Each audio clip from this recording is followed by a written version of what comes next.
السلام علیکم ورحمۃ اللہ وبرکاتہ۔ نحمد و نصلی علی رسولہ الکریم، اما بعد فاعوذ باللہ من الشیطان الرجیم، بسم اللہ الرحمن الرحیم۔ رب اشرح لی صدری ویسر لی امری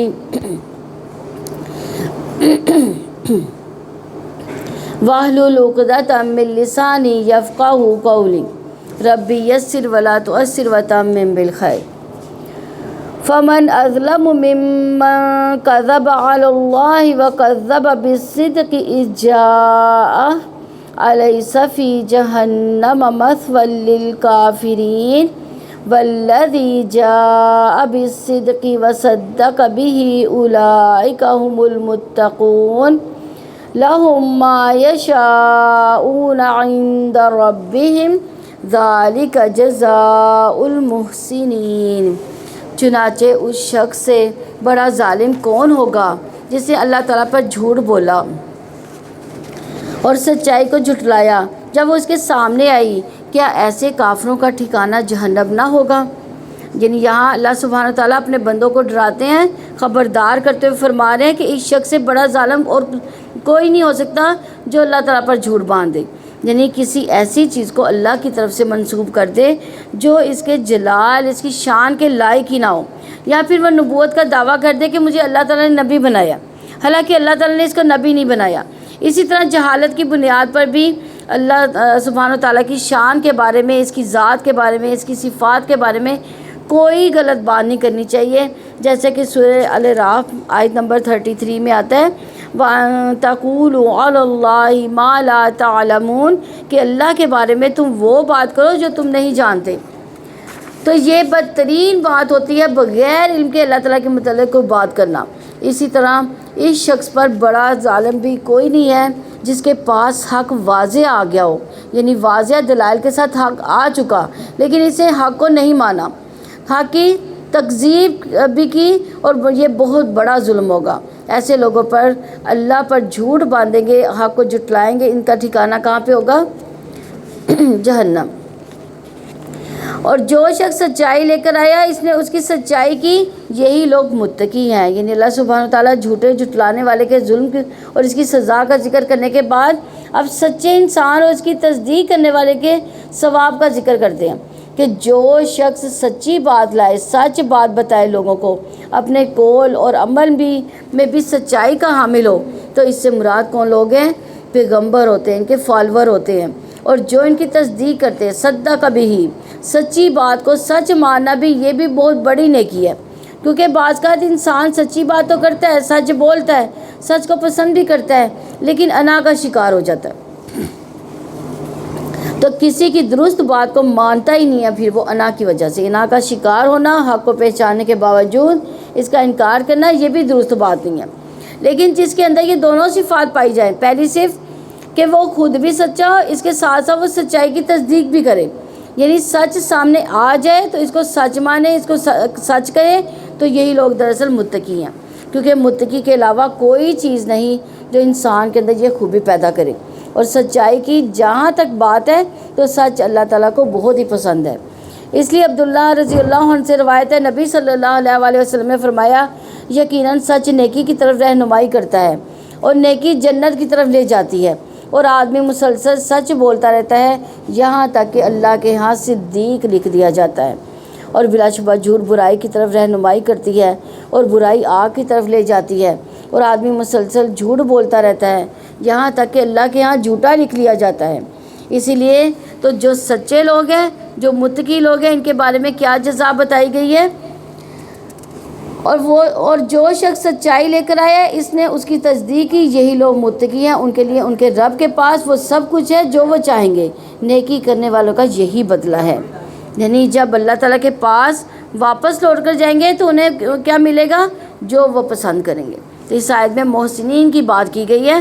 محسن کون ہوتا ہے؟ جس کے اندر اخلاص ہو، اخلاص والا اللہ کی عبادت کرتا رہتا ہے، گویا وہ اللہ کو دیکھ رہا ہو، اس طرح سے اس کی عبادت کرتا ہے اللہ کی، اس کا دھیان ادھر ادھر نہیں ہوتا۔ وہ شرک اکبر اصغر دونوں سے پاک ہوتا ہے، جیسے حضرت جبریل علیہ السلام جب حضور صلی اللہ علیہ وسلم سے آ کر سوال کر رہے تھے کہ مجھے احسان کے بارے میں بتائے، تو آپ صلی اللہ علیہ وسلم نے کیا فرمایا؟ ان تعبد اللہ کأنک تراہ، کہ تم اللہ کی عبادت اس طرح کرو گویا کہ تم اللہ کو دیکھ رہے ہو۔ تو یہ محسن کا کردار ہوتا ہے، یعنی محسن اپنے رویے کے اندر بہت مخلص ہوتا ہے۔ پھر اس طرح جو دوسروں کو اس کے حق سے زیادہ دیتا ہے وہ بھی محسن ہوتا ہے۔ پھر اسی طرح ہر طرح کی نیکی احسان کھلاتی ہے۔ تو محسنین کو کیا ملے گا قیامت کے دن؟ جو وہ طلب کریں گے، جو وہ تمنا کریں گے، وہی ان کو دیا جائے گا، تاکہ اللہ تعالیٰ ان سے وہ بدترین عمل دور کر دے جو انہوں نے کیا، اور انہیں ان بدترین اعمال کے مطابق ان کا اجر دے جو وہ کیا کرتے تھے۔ یعنی کیونکہ چاہے کوئی محسن ہو، متقی ہو، مومن ہو، کوئی بھی ہو، لیکن یہ پاسبل ہی نہیں ہے کہ اس سے کوئی غلطی نہ ہو، یہ ناممکن ہے، اس سے غلطی ہوگی۔ ہر انسان سے کوئی کتنا بھی نیک ہو جائے، کوئی کتنا بھی پاک باز کیوں نہ ہو، اس سے غلطی ہو جاتی ہے۔ تو پھر ایسی صورت میں اللہ تعالیٰ محسنین سے ان کی برائیاں دور کر دے گا۔ کیا اللہ تعالیٰ ہی اپنے بندے کے لیے کافی نہیں ہے؟ اور یہ لوگ اس کے سوا آپ کو دوسروں سے ڈراتے ہیں، اور جس کو اللہ تعالیٰ گمراہ کر دے اسے کوئی راہ پر لانے والا نہیں۔ یعنی تو یہاں پہ ان لوگوں کی بات ہے کہ جو لوگوں کو اللہ کے علاوہ غیر اللہ سے ڈراتے ہیں، تو بتوں کے مار سے ڈراتے ہیں، یا اپنے دیوتاؤں کے اسرار سے ڈراتے ہیں، لیکن مومن ہمیشہ صرف اللہ سے ڈرتا ہے۔ غیر اللہ سے ڈرنا مشرکین کا طریقہ ہے۔ تو انسان جب بھی کوئی کام کرے، جب بھی کوئی رزق لے، تو معاملے میں اللہ پر بھروسہ کرتا ہے، اللہ سے دعا کرے، کیونکہ اللہ ہی کام بنانے والا ہے۔ تو اس لیے فرمایا گیا وَتَوَكَّلْ عَلَى اللَّهِ حَيَّ الَّذِي لَا يَمُوتُ، کہ آپ اس زندہ پر بھروسہ کرو جو کبھی مرنے والا نہیں ہے، اور وہ صرف کون سی ذات ہے؟ اللہ تعالیٰ کی۔ اور جو اللہ تعالیٰ پر بھروسہ کرتا ہے اللہ اس کو کافی ہو جاتا ہے۔ تو آپ دیکھیے جب آپ اپنے معاملات اللہ کے سپرد کرتے ہیں، بھروسہ کرتے ہیں اللہ تعالیٰ پر، تو آپ کا دل بڑا ہو جاتا ہے، آپ کی ہمت بڑھ جاتی ہے، آپ سمجھتے ہیں کوئی ہے جو یہ سب کچھ کر سکتا ہے۔ وَمَن يَتَوَكَّلْ عَلَى اللَّهِ فَهُوَ حَسْبُهُ، جو کوئی اللہ پر بھروسہ کرے تو وہ اسے کافی ہو جاتا ہے۔ اور اس طرح اللہ پر بھروسہ کرنے سے انسان کو دشمن سے بھی حفاظت ملتی ہے۔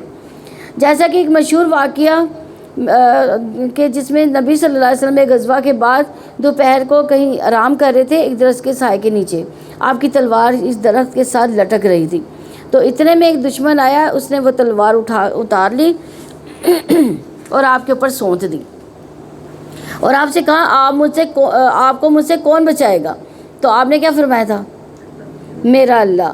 تو آپ سوچئے وہ کون سی سچویشن ہوگی کہ سر پر ایک تلوار لے کر کھڑا ہے، تو اس وقت انسان کو کچھ سمجھ ہی نہیں آ رہی ہوتی۔ کوئی سمجھ آتی ہے؟ اس وقت تو اپنی جان کی پڑ رہی ہوتی ہے۔ تو وہاں پہ بھی دیکھیں انبیاء کا ایمان کتنا کامل ایمان تھا، جس کے اندر توکل بھی ہوتا ہے، کیونکہ توکل ایمان کا حصہ ہے۔ اللہ تعالیٰ ہمیں بھی ایسا توکل عطا فرمائے۔ اور اللہ تعالیٰ جس کو ہدایت دے اسے پھر کوئی گمراہ کرنے والا نہیں۔ کیا اللہ تعالیٰ سب پر غالب انتقام لینے والا نہیں ہے؟ اور اگر آپ ان سے پوچھیں کہ آسمان و زمین کو کس نے پیدا کیا، تو وہ ضرور کہیں گے اللہ تعالیٰ نے۔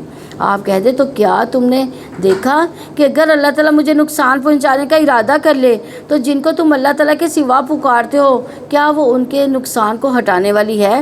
یا وہ مجھ پہ رحمت کا ارادہ کرے تو کیا اس کی رحمت کو روکنے والی ہے؟ آپ کہہ دیں کہ میرے لیے اللہ ہی کافی ہے، بھروسہ کرنے والے اسی پر بھروسہ کرتے ہیں۔ یعنی مشرکین مکہ بھی اس بات کو مانتے تھے کہ آسمان و زمین کا خالق، ہر چیز کا خالق کون ہے؟ اللہ۔ ان کے پتھر اور لکڑی کے بت کسی چیز کو پیدا کرنے کے قابل نہیں، بلکہ انہوں نے خود ہی اس کو بنایا ہوا تھا۔ سورہ زمر میں توحید کا سبق ہے، اور توکل بھی توحید کا ایک حصہ ہے۔ اس توکل کے لیے جو الفاظ استعمال کرنے چاہیے وہ بھی یہاں سکھا دیے گئے کہ آپ کہہ دیجئے کل حسبی اللہ، اللہ مجھے کافی ہے۔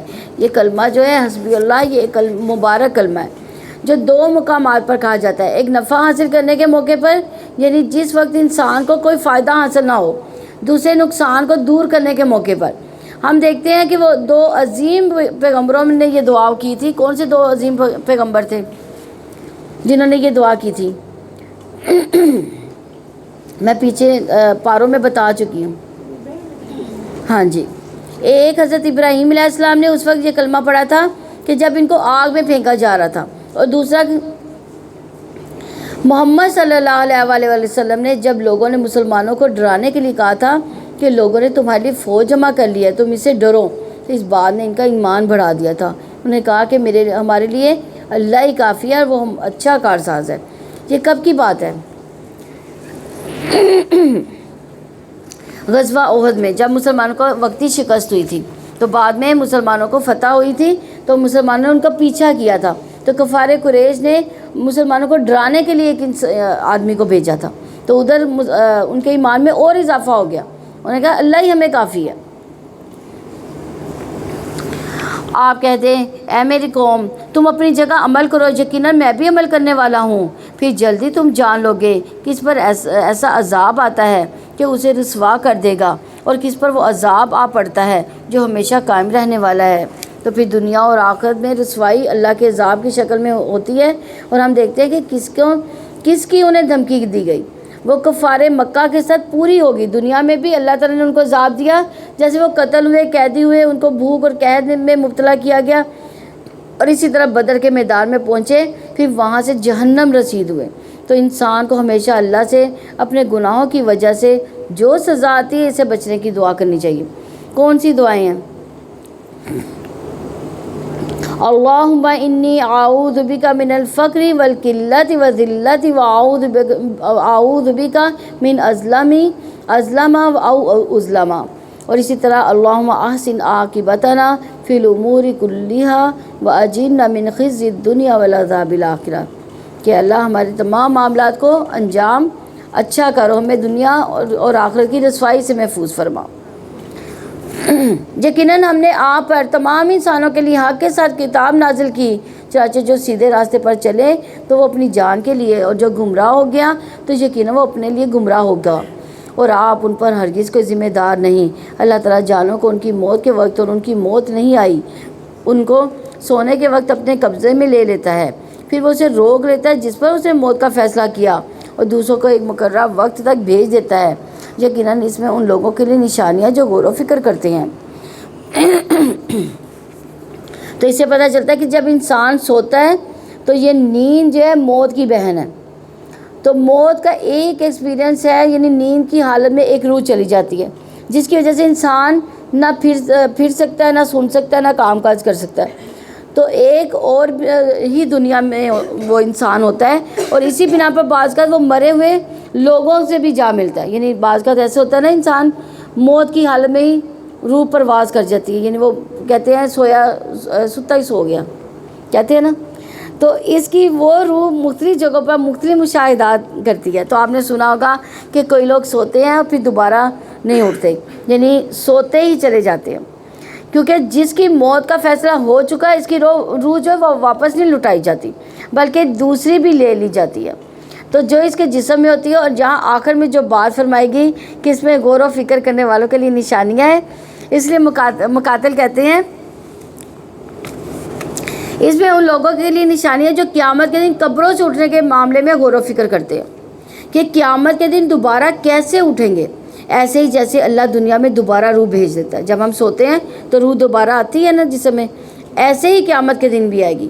تو نیند سے جاگتے وقت جو وہاں قبروں میں بھی دوبارہ بھیجے گا اللہ تعالیٰ، تو انسان قبروں سے باہر نکل آئے گا، یعنی سونے والے کی روح کو قبض کرنا، پھر اس کو قبض کرنے کے بعد چھوڑ دینا قیامت کے دن قبروں سے دوبارہ اٹھائے جانے پر دلیل ہے۔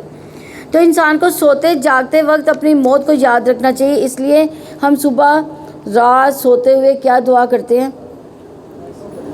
صبح کو اٹھتے ہوئے، رات کو سوتے ہوئے کون سی دعا ہے؟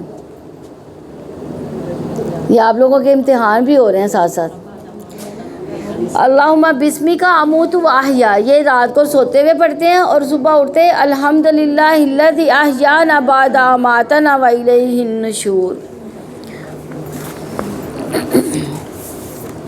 کیا انہوں نے اللہ تعالیٰ کو چھوڑ کر کوئی سفارشی بنا لیا؟ آپ کہہ دیں، اور کیا اگرچہ وہ نہ ملکیت رکھتے ہوں اور نہ کچھ سمجھتے ہوں تو پھر سفارش کیسے کریں؟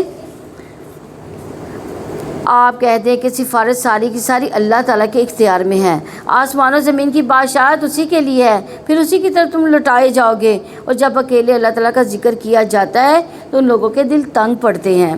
جو آخرت پہ ایمان نہیں رکھتے، اور جب ان کے سوا دوسروں کا ذکر کیا جاتا ہے تب وہ خوش و خرم ہو جاتے ہیں۔ یعنی اس آیت سے پتہ چلتا ہے کہ ہمیں بھی سوچنا چاہیے کہ ہمارا دل کس بات پر گھٹتا ہے، کس بات پر ہم خوش ہوتے ہیں۔ کیا اللہ کے ذکر پر تو نہیں ہمارا دل گھٹتا کہ ہائے اتنی دیر اللہ کی باتیں سننی پڑ گئی یا پڑھنی پڑ گئی؟ لیکن دوسری طرف مومن جو ہوتا ہے، جب اللہ کا ذکر کیا جاتا ہے تو اس کا دل خوش ہو جاتا ہے، مطمئن ہو جاتا ہے، وہ دل لگا کر بات سنتا ہے۔ تو اس میں ہمیں اپنے اپنے دلوں کو ٹٹولنا پڑے گا۔ اور مشرکین کیا کرتے تھے؟ غیر اللہ کے ذکر سے خوش ہوتے تھے، اللہ کے ذکر پر ان کے دل گھٹتے تھے۔ اور یہ ہر انسان پر ویری ہے کہ وہ کس چیز کو پسند کرتا ہے، کیونکہ وہ جس چیز کو پسند کرتا ہے اس کا ذکر آتے ہی اس کے منہ پر مسکراہٹ آتی ہے۔ آپ دیکھیے اپنی عام زندگی میں بھی کہ کون سی چیزیں ہیں جن کے ذکر سے بھی آپ خوش ہو جاتے ہیں، وہ تو یقیناً وہ چیزیں ہوں گی جو آپ کو پسند ہے، اور کون سی چیزیں جن کا نام سنتے ہی آپ کے اندر وحشت و گھبراہٹ شروع ہو جاتی ہے۔ تو اس سے بھی آپ اپنا جائزہ لے سکتے ہیں کہ آپ کہاں کھڑے ہیں، یعنی آپ کا ایمان کتنا اور آپ کتنی زیادہ سچائی پر ہیں۔ تو مختلف اوقات میں اللہ کو یاد کرتے اور اس کی طرف رجوع کرتے، خوش ہوتے انسان۔ بعض کا انسان اس طرح بھی خوش ہوتا ہے کہ اللہ تعالیٰ کا ہر وقت نام لیتا رہتا ہے، ذکر کرتا رہتا ہے، سجدے رکوع کرتا رہتا ہے۔ مثلا آپ صبح اٹھتے ہیں تو کیا کرتے ہیں؟ اللہ کو یاد کرتے ہیں۔ اذان سنتے ہیں تو کیا کرتے ہیں؟ اللہ کو یاد کرتے ہیں۔ وضو کرتے ہیں تو پھر کیا کرتے ہیں؟ اللہ کو یاد کرتے ہیں۔ تو بذات خود ذکر ہے، یہ نماز کے بعد بھی ذکر ہوتے ہیں، پھر صبح شام کے اذکار وغیرہ وہ سب ذکر ہوتے ہیں۔ تو بعض لوگ تو ان اذکار میں گرے ہوتے ہیں اور بعض لوگوں کا دل گھٹ رہا ہوتا ہے، ان اذکار کی طرف مائل نہیں ہو پاتے۔ آپ کہہ دیں اے اللہ آسمانوں اور زمین کے پیدا کرنے والے، غیب اور حاضر کے جاننے والے، تو اپنے بندوں کے درمیان اس چیز کا فیصلہ کر دے گا جس میں وہ اختلاف کرتے تھے۔ اور اگر واقعی ان کے پاس جنہوں نے ظلم کیا وہ سب کچھ ہو جو زمین میں ہے اس کے ساتھ ان کی مانند اور بھی ہو، تو وہ قیامت کے دن کے برے عذاب سے بچنے کے لیے ضرور اسے فدیے میں دے دیں گے، اور اللہ تعالیٰ کی جناب سے ان پر وہ ظاہر ہو جائے گا جس کا وہ گمان بھی نہیں رکھتے تھے۔ تو یہاں پر دیکھتے ہیں کہ جو بات ہے وَبَدَا لَهُم مِّنَ اللَّهِ مَا لَمْ يَكُونُوا يَحْتَسِبُونَ، کہ اس دن اللہ کی طرف سے ایسا عذاب ظاہر ہوگا جس کا انہوں نے سوچا بھی نہ ہوگا۔ تو اسلاف جو تھے وہ اس آیت سے بہت ڈرتے تھے کہ کہیں ایسا نہ ہو کہ ہم یہ سمجھیں کہ ہم بڑے اچھے اچھے کام کر رہے ہیں، کل جائیں اور وہاں دیکھیں تو اچھے کاموں کی بجائے وہ کام اللہ تعالیٰ ہوا بنا کے اڑا دے۔ تو مجاہد کہتے ہیں انہوں نے ایسے عمل کیے جنہیں وہ نیک سمجھتے تھے لیکن اصل میں وہ برے تھے۔ انٹینشن کی وجہ سے ہو گئے یا طریقہ غلط تھا یا کوئی بدعت تھی، ہو سکتا ہے کہ انہوں نے یہ گمان کر لیا ہو کہ ان کے یہ گناہ توبہ کے بغیر ہی معاف ہو جائیں گے۔ تو یہ چھوٹی سی بات ہے، دیکھیے جن گناہوں کو ہم چھوٹا سمجھتے ہیں ان پر توبہ نہیں کرتے، لیکن کل کو وہی بہت بڑے بن سکتے ہیں۔ سفیان ثوری کہتے ہیں ریاکاری کرنے والوں کے لیے تباہی ہے، تباہی ہے۔ یہ آیت ان کے بارے میں ہے، یہ ان کا قصہ ہے۔ اکرمہ بن عمار کہتے ہیں کہ محمد بن منقدر اپنی موت کے وقت بہت زیادہ گھبراہٹ طاری ہو گئی، تو ان سے کہا کہ یہ خوف اور گھبراہٹ کس بات پر ہے؟ انہوں نے کہا کہ اللہ کی کتاب میں ایک آیت ایسی ہے جس سے میں ڈرتا ہوں، اور وہ ہے وَبَدَا لَهُم مِّنَ اللَّهِ مَا لَمْ يَكُونُوا يَحْتَسِبُونَ، اور میں ڈرتا ہوں کہ میرے سامنے وہ کچھ نہ آ جائے جس کا مجھے گمان بھی نہ ہو، خیال بھی نہ ہو، اور ہم اپنے بارے میں یہ سمجھتے رہیں کہ ہاں ہم بہت اچھا کام کر رہے ہیں، بہت نیکی کے کام ہیں، اچھے فرشتے آئیں گے جان لینے کے لیے، قبر میں بھی سب معاملہ ٹھیک ہوں گے، آخر میں بھی ہم امن میں ہوں گے۔ کس کو پتہ؟ تو انسان کبھی بھی بے خوف نہیں ہونا چاہیے، انسان کو اللہ سے ڈرتے ہی رہنا چاہیے، کیونکہ بعض کا ہماری توقعات درست نہیں ہوتی، ہم چیزوں کو کسی اور اینگل سے دیکھ رہے ہوتے ہیں حالانکہ وہ اور کچھ ہوتی ہیں۔ اور جو اعمال انہوں نے کمائے ان کی برائیاں ان کے لیے ظاہر ہو جائیں گی اور وہ انہیں گھیر لے گا جن کا وہ مذاق اڑاتے تھے۔ پھر جب انسان کو کوئی مصیبت پہنچتی ہے تو وہ ہمیں پکارتا ہے، پھر جب ہم اسے اپنی طرف سے کوئی نعمت دیتے ہیں تو وہ کہتا ہے کہ مجھے صرف علم کی بنیاد پر ہی دی گئی ہے، بلکہ وہ آزمائش ہے، لیکن ان میں سے اکثر لوگ نہیں جانتے۔ یعنی دنیا میں بھی انسان بڑی غلط فہمیوں کا شکار ہوتا ہے کہ جب ان کو کوئی نعمت ملتی ہے، کوئی کامیابی ملتی ہے تو وہ کیا کہتے ہیں؟ یہ تو میری محنت کا نتیجہ ہے، میرے تجربے کی وجہ ہے،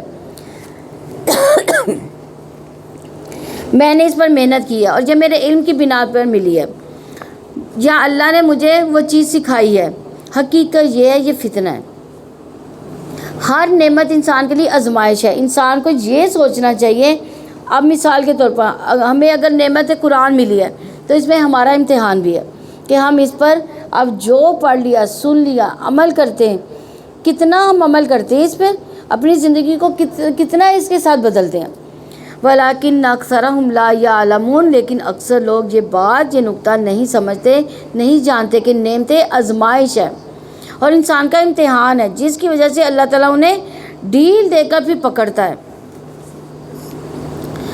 اور بلا شبہ ان سے پہلے لوگوں نے بھی یہ بات کہی تھی، چنانچہ جو کچھ وہ کماتے تھے وہ ان کے کسی کام نہ آیا۔ یعنی پہلے لوگوں نے بھی اپنے علم، ہنر، فن پر بڑا مان کیا تھا، لیکن وہ چیزیں انہیں اللہ کے عذاب سے نہ بچا سکیں، تو ان پر وبال آ پڑا جو انہوں نے کمایا، اور ان میں سے بھی جنہوں نے ظلم کیا جلدی ان پر بھی وبال آ پڑے گا جو انہوں نے کمایا، اور وہ عاجز کر دینے والے نہیں ہیں۔ اور کیا انہیں معلوم نہیں کہ یقیناً اللہ تعالیٰ جس کا چاہتا ہے رزق شادہ کر دیتا ہے اور وہ تنگ بھی کر دیتا ہے۔ یقیناً اس میں نشانیاں ان لوگوں کے لیے جو ایمان لاتے ہیں۔ آپ کہہ دیں کہ اے میرے بندو، جنہوں نے اپنی جانوں پر زیادتی کی، اللہ تعالیٰ کی رحمت سے مایوس نہ ہو جاؤ۔ یقیناً اللہ تعالیٰ سب کے سب گناہوں کو بخش دیتا ہے، یقیناً وہی بڑا بخشنے والا نہایت رحم والا ہے۔ یعنی اللہ سبحانہ تعالیٰ اگلے پچھلے سارے گناہوں کو معاف کر سکتے ہیں، جیسا کہ حدیث میں آتا ہے کہ ایک شخص کے سارے گناہ معاف کر دیے گئے اس بنا پر کہ اس نے لوگوں کے اس راستے سے کانٹے دار شاخ ہٹائی تھی، لوگوں کو تکلیف سے بچایا تھا، تو اس بنا پر اس کے گناہ معاف کر دیے گئے۔ اسی طرح چھوٹے گناہوں کے علاوہ بھی اللہ تعالیٰ بڑے بڑے گناہوں کو بھی معاف کر دیتا ہے، جیسے کہ زنا کرنے والا جب زنا کرتا ہے تو مومن نہیں رہتا، چوری کرنے والا جب چوری کرتا ہے تو مومن نہیں رہتا، شرابی جب شراب پیتا ہے تو مومن نہیں رہتا، لیکن پھر بھی اس کے لیے توبہ کا دروازہ کھلا ہے، اور اگر کوئی شرمندہ ہو واپس پلٹتا ہے، اللہ سے معافی مانگ لیتا ہے، آئندہ نہ کرنے کا عہد کر لیتا ہے، تو اللہ تعالیٰ اس کو بھی معاف کر دیتا ہے۔ تو 100 لوگوں کا قاتل بھی بخش دیا گیا تھا جب اس کے دل میں شدید شرمندگی ہوئی تھی، اس نے توبہ کے لیے اپنا علاقہ بھی چھوڑ دیا کہ میں اس گناہ سے بہرحال نکلنا چاہتا ہوں، اور وہ ہجرت کر کے دوسری طرف نیک لوگوں کے پاس جا رہا تھا تو کیا ہوا تھا؟ فوت ہو گیا۔ اور وہ جا کیوں رہا تھا دوسرے علاقے میں؟ تاکہ وہ اچھے لوگوں کی صحبت میں بیٹھے اور برائیوں سے بچ جائے، اور اپنے رب کی طرف پلٹ آؤ، اس کے مطیع بن جاؤ، اس سے پہلے کہ تم پر عذاب آ جائے، پھر تمہاری مدد نہ کی جائے گی۔ یعنی توبہ میں دیر نہیں کرنی چاہیے، بار بار اللہ تعالیٰ کی طرف رجوع کرنا چاہیے، بار بار پلٹنا چاہیے، بار بار اپنے اسلام کا اقرار کرنا چاہیے۔ کیسے کریں گے اسلام کا اقرار؟ اللہم اسلمت نفسی الیک، اللہ میں نے اپنا آپ تیرے حوالے کر دیا، اور پیروی کرو سب سے اچھی بات کی جو تمہارے رب کی طرف سے تمہاری طرف نازل کی گئی ہے، اس سے پہلے کہ اچانک تم پر عذاب آ جائے اور تم سمجھتے ہی نہ ہو۔ یعنی جب کوئی مصیبت آتی ہے تو بعض اوقات اتنی اچانک آتی ہے کہ انسان کہتا ہے کہ میں نے تو کبھی سوچا بھی نہیں تھا۔ تو اس طرح انسان کو اپنی زندگی کا ہی نہیں پتہ کہ کس وقت یہ پرندہ یہاں سے اڑ جائے، ہمارے اندر سے نکل کر روح چلی جائے، اور انسان اس کے بعد ہونٹ ہلانے کے بھی قابل نہ رہے۔ تو اس لیے انسان کو جو مہلت ملی ہے، جو موقع ملا ہے، جو وقت ملا ہے، اس سے فائدہ اٹھا لے۔ یہ کہ کوئی شخص کہے ہائے افسوس اس کوتاہی پر جو میں نے اللہ تعالیٰ کی جناب میں کی، اور بلا شبہ میں مذاق اڑانے والوں میں سے تھا۔ یعنی جب مصیبت سامنے آ جائے، موت سامنے آ جائے، تو توبہ کا دروازہ بند، تو پھر انسان یہ کہے گا میں نے تو دین کو کبھی سیریس لیا ہی نہیں تھا، میں تو بس ایک کھیل تماشے کے طور پر لے رہا تھا۔ یا کہے اگر واقعتاً اللہ تعالیٰ نے مجھے ہدایت دی ہوتی تو میں یقیناً متقیوں میں سے ہوتا۔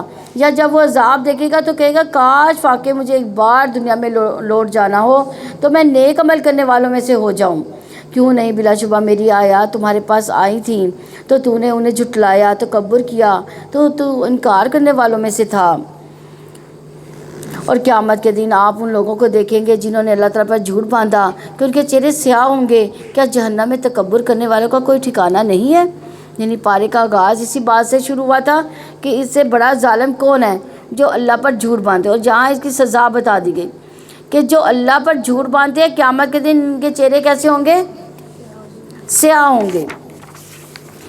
اور جن لوگوں نے تقوی اختیار کیا ان کی کامیابی کی وجہ سے اللہ تعالیٰ انہیں نجات دے گا، نہ انہیں کوئی تکلیف چھوئے گی، نہ ہی وہ غمگین ہوں گے۔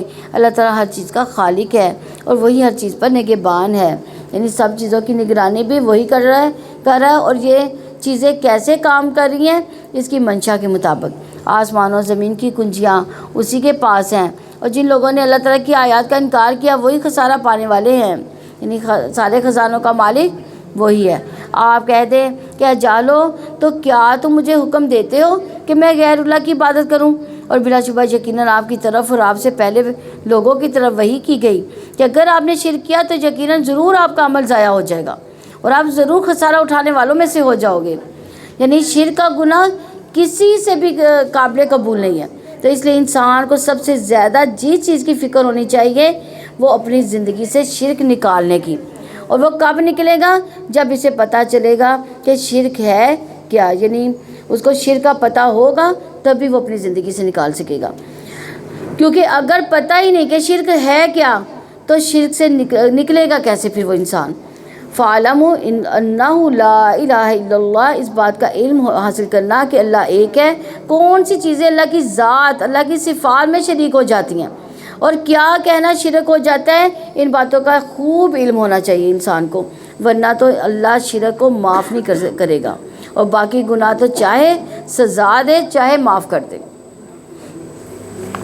بلکہ آپ اللہ تعالیٰ کی عبادت کریں اور شکر گزاروں میں سے ہو جاؤ۔ انہوں نے اللہ تعالیٰ کی قدر ہی نہ کی جیسا کہ اس کی قدر کرنے کا حق ہے، حالانکہ زمین ساری کی ساری قیامت کے دن اس کی مٹھی میں ہوگی اور آسمان اس کے دائیں ہاتھ میں لپٹے ہوئے ہوں گے۔ وہ پاک ہے، بہت بلند ہے اس سے جو وہ شریک ٹھہراتے ہیں۔ یعنی اللہ سبحانہ و تعالیٰ کی عظمت اور قدر کو حقیقت میں ہم لوگ نہیں پہچانتے۔ اگر انسان جان لے کہ پھر اس کے اندر لازماً اللہ کی عبادت کا شوق پیدا ہو جائے، وہ اس کے آگے جھک جائے۔ دیکھیں ہوتا یہ کہ دنیا میں جب ہم کسی سے انسپائر ہوتے ہیں تو وہ ہمارے ہی جیسے انسان ہوتے ہیں، اور تھوڑی بہت اگر ان کی کوئی اچیومنٹ ہوتی ہے تو ہم ان کے آگے جھک جاتے ہیں، ان کے متی ہو جاتے ہیں، سرنگو ہو جاتے ہیں۔ سوچئے جو شخص اللہ کو پہچان لے پھر وہ اللہ کے آگے نہیں جھکے، ہو ہی نہیں سکتا کہ وہ نہ جھکے۔ جب اللہ کی پہچان جس شخص کو ہو جائے گی تو وہ اللہ کے علاوہ کسی کے آگے نہیں جھکے گا۔ تو عبداللہ ابن عمر رضی اللہ عنہ کہتے ہیں کہ رسول اللہ صلی اللہ علیہ وسلم نے فرمایا قیامت کے دن اللہ عز و جل آسمانوں کو لپیٹ لے گا، پھر انہیں اپنے دائیں ہاتھ میں لے کر فرمائے گا میں ہوں بادشاہ، کہاں ہے جبار، کہاں ہے تکبر کرنے والے؟ پھر زمینوں کو اپنے بائیں ہاتھ میں لپیٹ کر کہے گا میں بادشاہ ہوں، کہاں ہے جبار، کہاں ہے تکبر کرنے والے؟ تو اللہ کے سامنے تو کوئی پر بھی نہیں مار سکتا اس وقت۔ جب ہم اللہ اکبر کہیں تو واقعی دل سے کہا کریں کہ واقعی وہی اللہ اکبر ہے، وہی سب سے بڑا ہے۔ اور سور میں پھونکا جائے گا تو وہ بے ہوش ہو کر گر جائے گا، جو آسمان میں ہے جو زمین میں ہے، مگر جسے اللہ تعالیٰ نے چاہا۔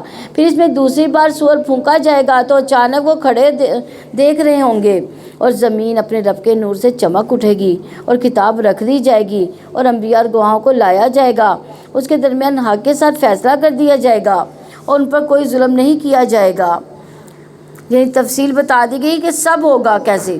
اس کے بعد بھی اگر کوئی شخص یہ سمجھے کہ پتہ نہیں حساب ہے بھی کہ نہیں، ملاقات ہوگی بھی کہ نہیں، جنت ہے بھی کہ نہیں، دوزخ ہے بھی کہ نہیں، یقین ہی ہو اس کو کہ اس کے اندر جو بھی اس کا طرز عمل ہے کیسے بدلے گا، یقین کے ساتھ۔ اب یہ قرآن میں بتا رہا ہے کہ اس دن زمین کیسی ہوگی، کس طرح نامہ اعمال رکھا جائے گا، کس طرح انبیاء گواہ لائیں گے، اور پھر ہر شخص کا فیصلہ کیا جائے گا، ہر شخص کے اعمال تولے جائیں گے۔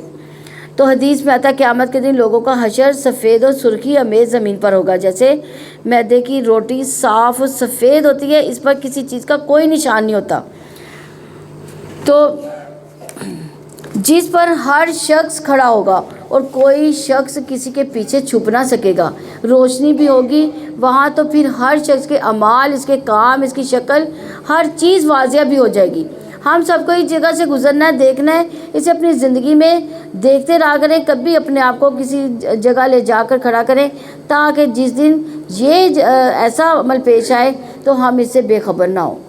ہمیں پہلے سے پتہ ہو کہ ہونا تھا، رب کے آگے آنا تھا، رب کا وعدہ سچا ہونا تھا. سچا وعدہ ہے جو لوگ اس طرح اس دن کو یاد رکھتے ہیں، پھر اس کے لیے تیاری بھی کرتے ہیں. کیا تیاری ہے اس کے لیے؟ ہماری تیاری ہے؟ کیا تیاری ہے؟ ہم نمازیں بھی اس طرح سے نہیں پڑھتے، ہم قرآن بھی اس طرح سے نہیں سنتے. پڑھا تو خیر وہ دور کی بات ہے، ہم لوگ پڑھتے بھی صحیح طرح سے نہیں ہیں. جو بچپن سے کہیں پڑھا ہوا ہے وہی پڑھا ہوا ہے. ہم نے کبھی کوشش بھی نہیں کی کہ اگر ماں باپ نے کوئی تھوڑا بہت پڑھا ہی دیا ہے اس کو ہی ہم صحیح کر لیں.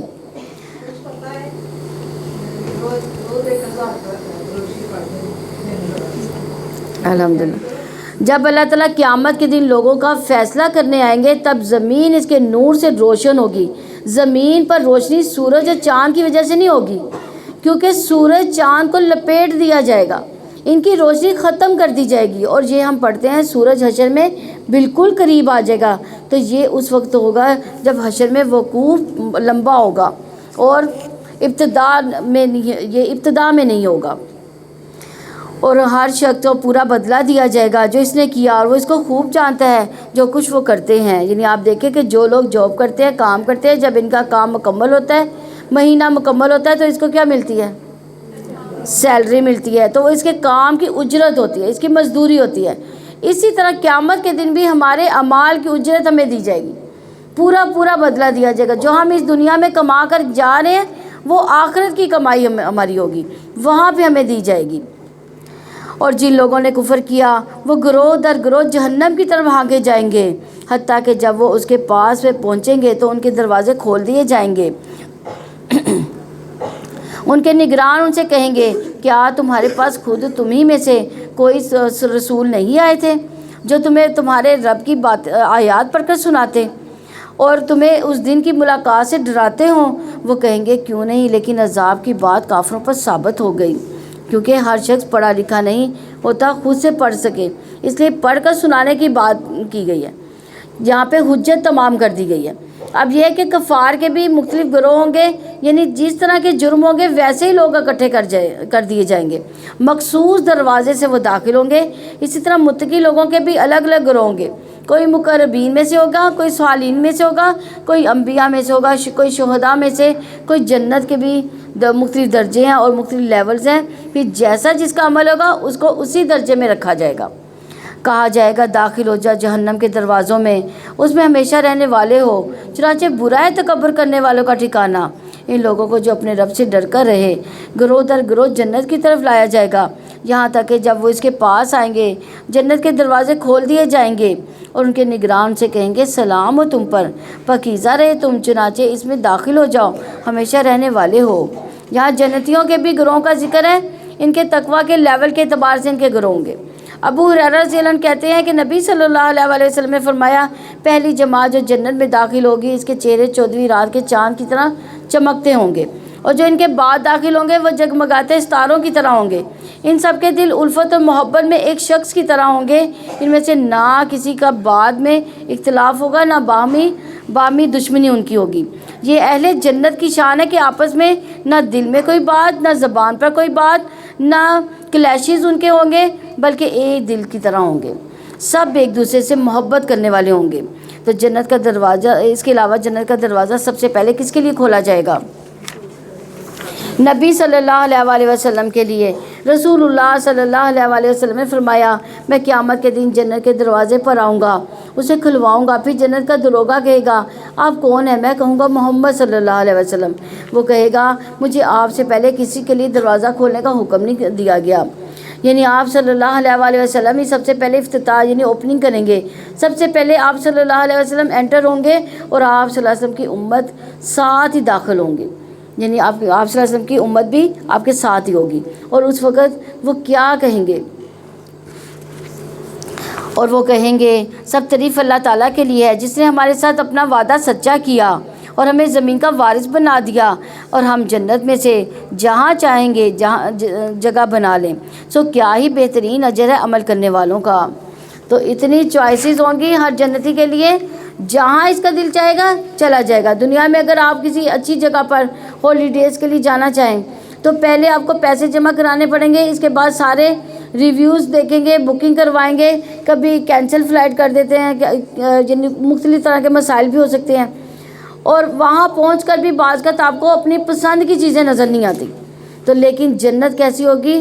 جو چاہیں گے، ہر تردد کے بغیر، ہر پریشانی کے بغیر جو چاہیں گے انسان کو ملتا چلا جائے گا. اللہ تعالی ہم سب کو نصیب فرمائے. اور آپ فرشتوں کو دیکھیں گے عرش کے گرد حلقہ بنائے اپنے رب کی حمد کے ساتھ تسبیح کر رہے ہیں. لوگوں کے درمیان حق کے ساتھ فیصلہ کر دیا جائے گا اور کہا جائے گا تمام تعریف اللہ تعالیٰ ہی کے لیے ہے جو سارے جہانوں کا رب ہے.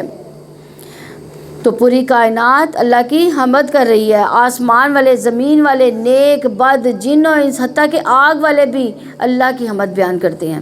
الحمدللہ. آدم علیہ السلام کا پہلا جملہ تھا. مومن کی جان نکلتی ہے تو وہ کیا کہتا ہے؟ الحمدللہ کہہ رہا ہوتا ہے. جنت کے داخلے پر ایمان والے کیا کہتے ہیں؟ الحمدللہ کہیں گے. الحمدللہ الذی ہدینا لہذا، کہ جنتیوں کو تو پھر کھانا پینا ہی نہیں، یعنی اللہ کی حمد و ثنا بھی دی جائے گی.